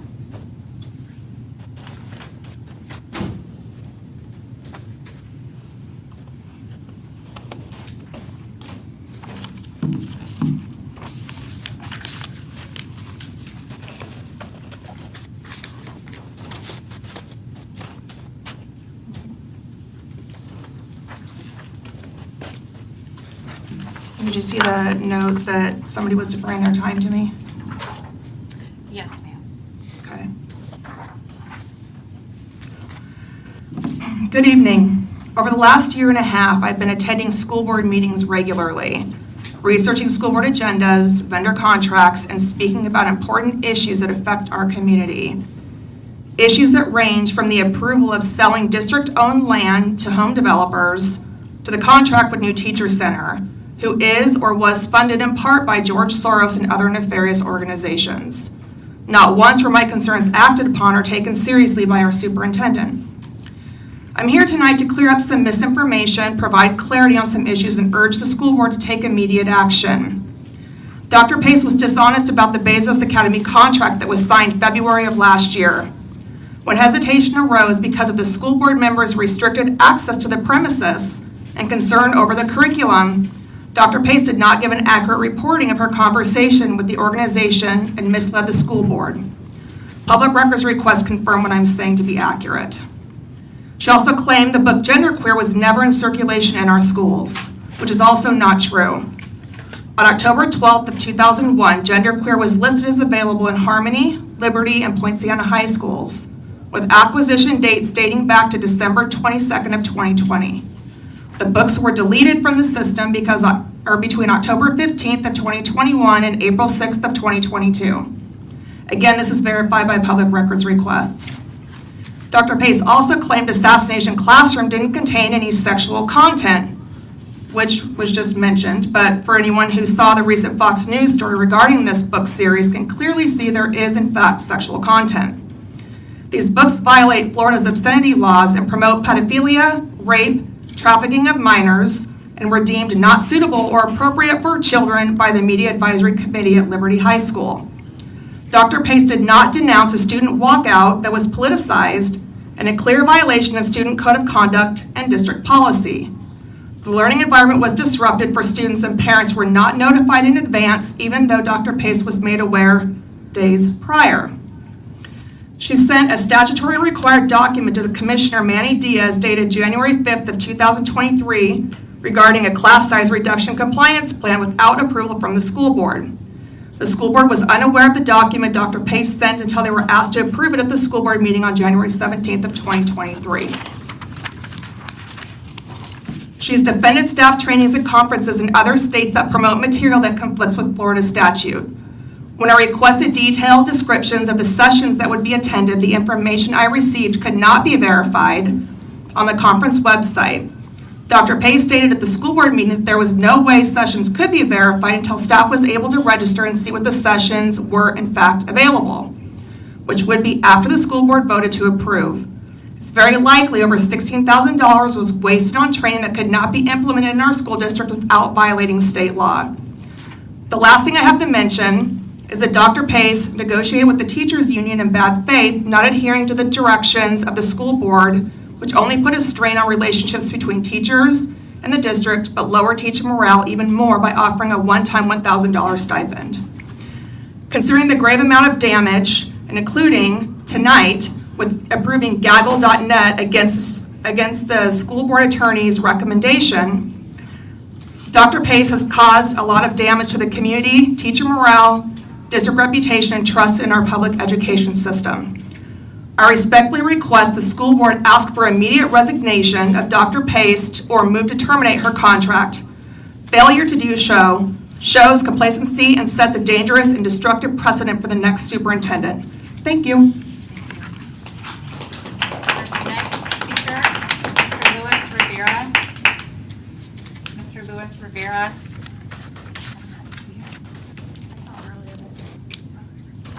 Mr. Luis Rivera. Thank you.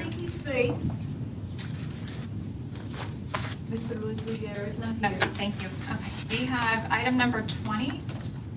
Madam Chair. Oh, I'm sorry, did you have Mr. Melendez? Yeah, that was the last public comment. Yes. Yeah, I'm just looking at one of the documents here from a legal perspective.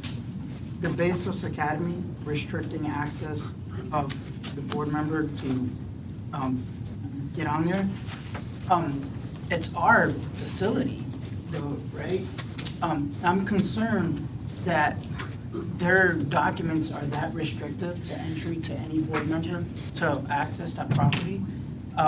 Maybe we can say we give them 24 hours notice. I mean, we just can't just show up willy-nilly. I mean, we could, but then they can ask us to get in there. The way that it's written, it's like you need to obtain permission prior to entry. I shouldn't have to ask for permission to prior entry. I should give you a courtesy notice that I'm coming to get in. But literally, we're going on our own property. You know what I'm saying? We own the building. I can understand that language. If it's on their own private property and I'm entering your private property, technically I'm trespassing. But technically, you're leasing our own property. And we should just give them a courtesy notice. It's not like I need permission to get into my own school building. I just need to give you, and it's the same thing in real estate law. When I'm a real estate agent, and, you know, the landlord is always allowed to get into their own property, but they just have to give them notice. They just can't randomly show up and say, get me inside, you know, I mean, they have to say, okay, give me 24-hour notice, you know, because I'm gonna do an inspection on my property, make sure it's in good condition. So, and that's just something to note moving forward, to, you know, if anybody's using our building, we shouldn't be restricted to go inside of our own building. This is the first I've heard of this, Dr. Pace. That is the relationship that we have with Bezos. They just asked that we let the chief of schools know ahead of time that we'll be coming. And they've been very welcoming. Thank you. Mr. Arguello. Yeah, I don't know if you just heard the person who came up there.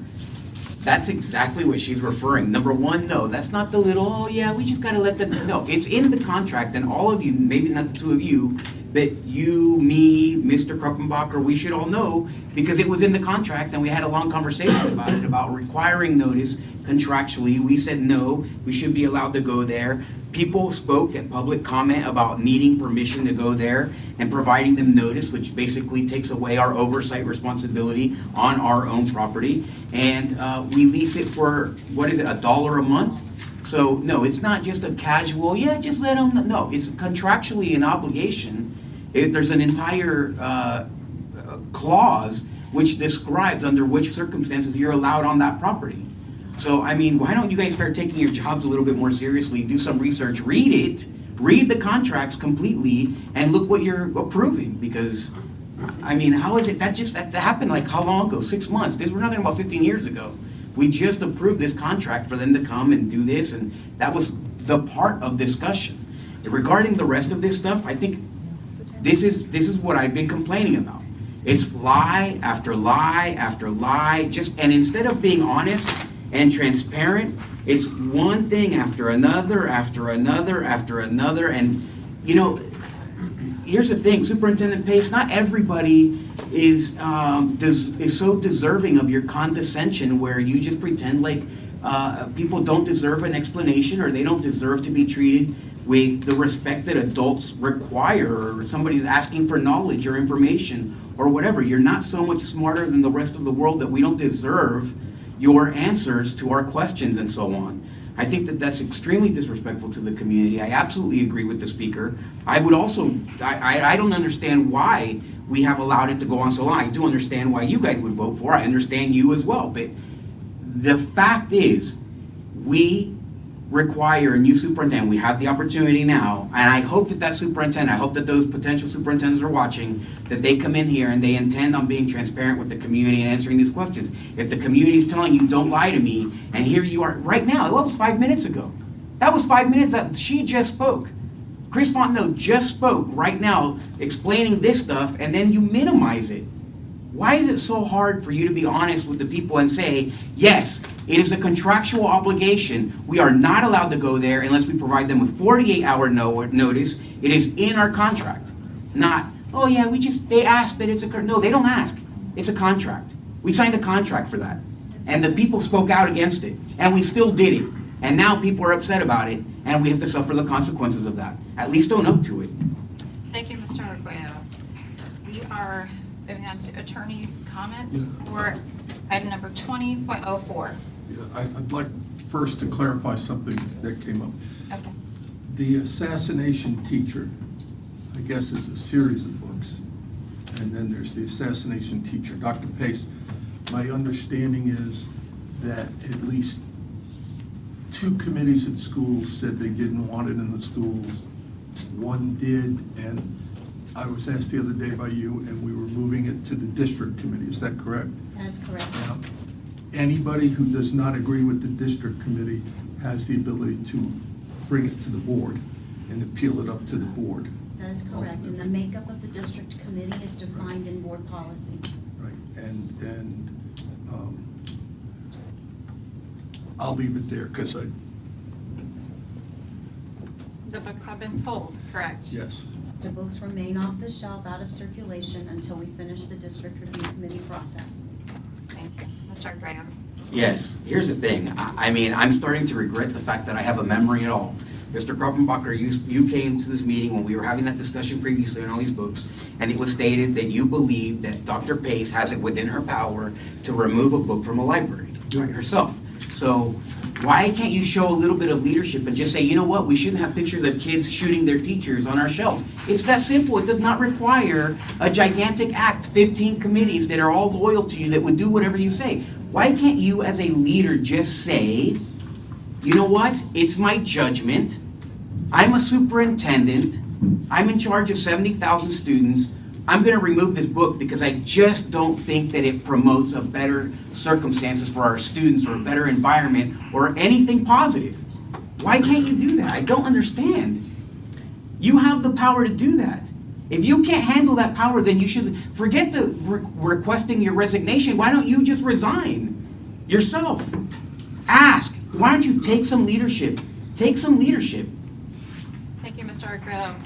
Mr. Kruppenbacher, item number 20.04. Yes, at the last meeting I told you I'd look into, I gave you all a copy of what's called the investigation decision tree.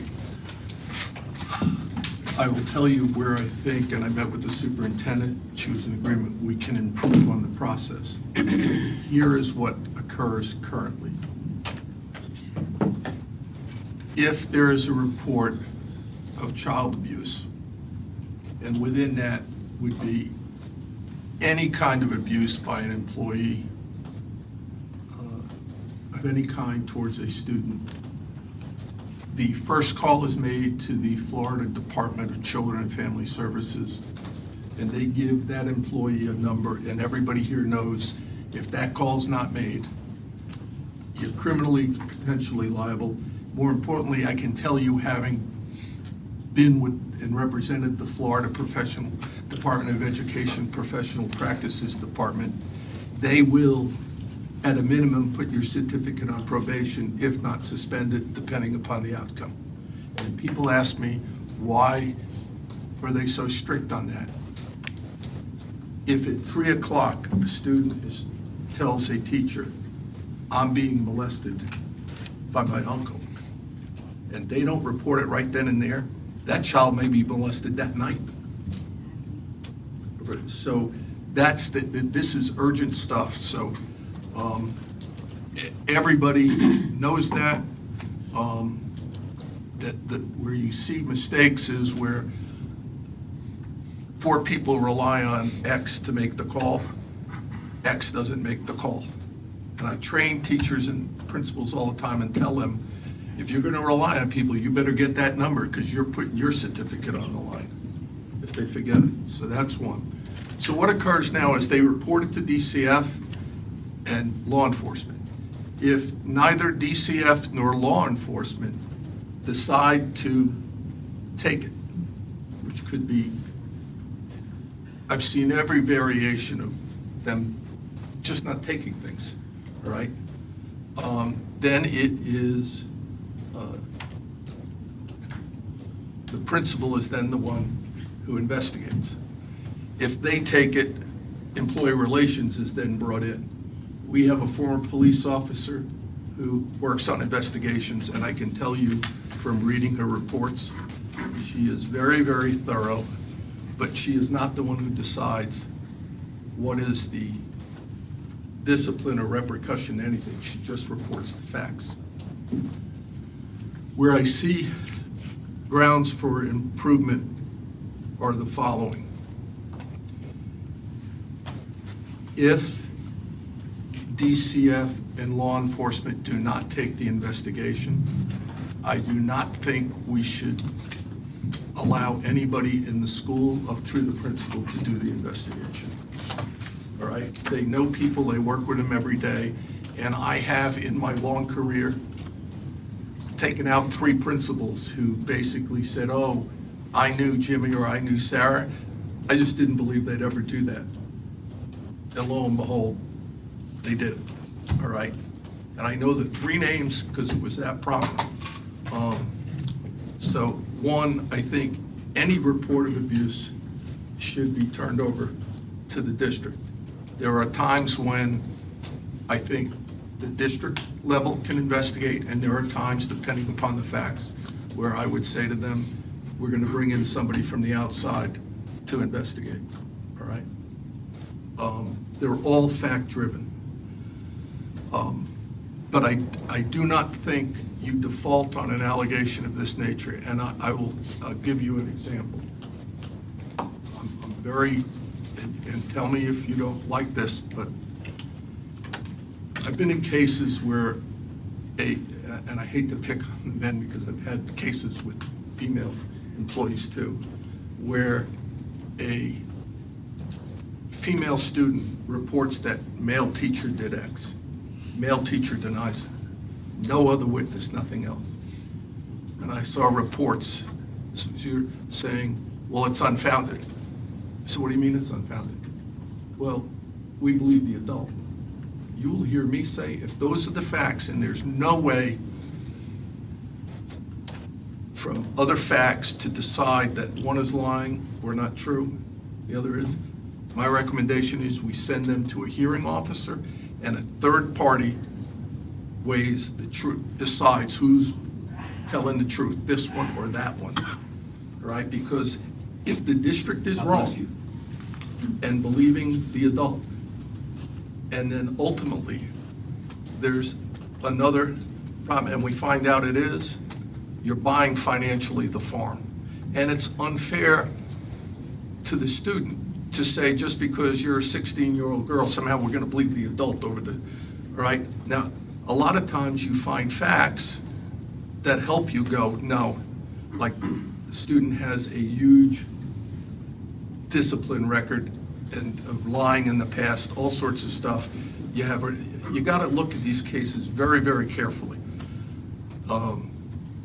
So I would say we take it at that. The third thing that I think we need to do is require that when there is an investigation that relates to abuse involving an employee, it is signed off all the way up to the superintendent when it's done, and the attorney, and the names are on it saying they've reviewed it and it's adequate.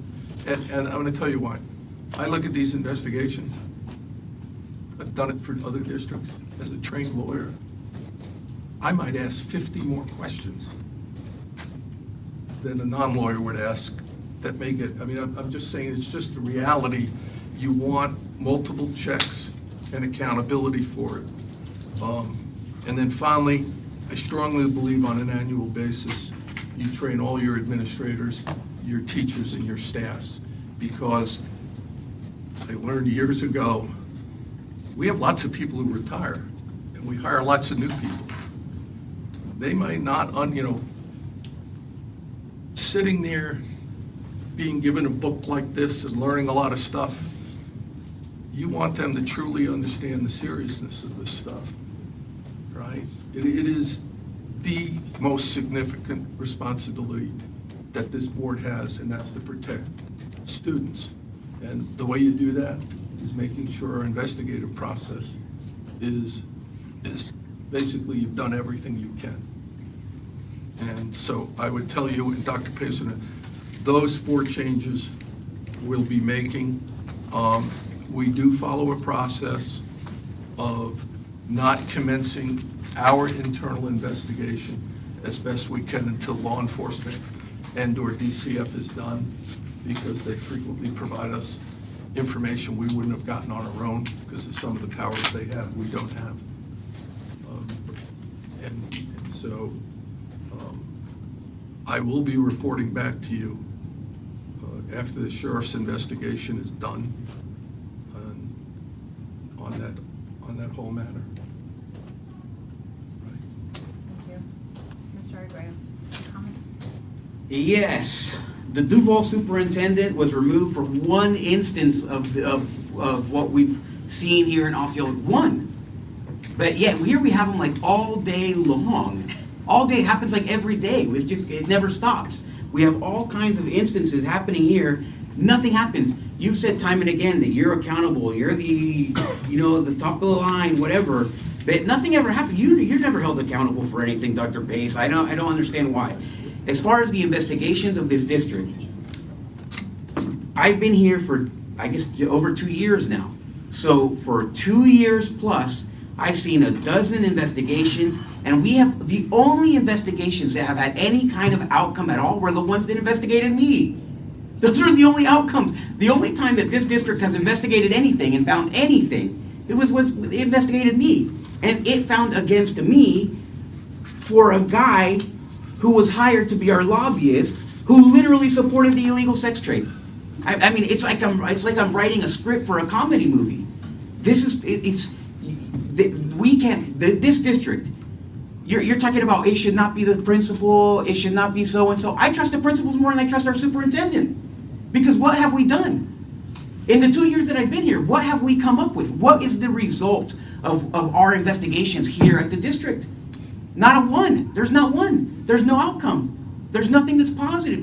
There's not one problem that we've solved. At least the principals may, I don't even know, because we probably hide that result as well. It's just, I mean, am I in like some kind of alternate universe where we can say a million things, not do any of them, and then we come back 2 weeks later and we just repeat the whole thing? Isn't there a Twilight episode like that? I mean, literally, the only investigations that we have ever had that came back to the school board have been me, a school board member, accused of some BS. You guys found that out like this. You guys hired an outside agency. You guys called in the FBI, the CIA. You did DNA results, forensics. I mean, and then, okay, well, Arguello did this, you know. But you have people sexually abusing kids and then we never hear about it again?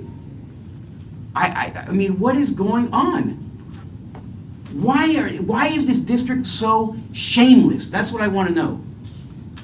Why is it so absolutely, absurdly shameless that we can come here, have an instance like this, not make a big deal about it, go and hunt exactly the truth, and then come back to the board and to the public, apologize, rectify the problem, and hold ourselves accountable? What is going on? What is going on? Dr. Allen, I don't know if you want this job, sir, because I think that you are a good and decent man. My God, this is going to be a challenging job. This is going to be a challenging job to take a culture which is absolutely broken, immoral, corrupt to its core. And how do you fix that? When I vote against you, it's not because of your character, it's because of the character of this district, and I am afraid for you, and I will be praying for you. The fact is, we never find anything in this district. There's no conclusion to any investigation. There's nothing. Nothing ever happens here. Nothing ever happens here. Mr. Melendez.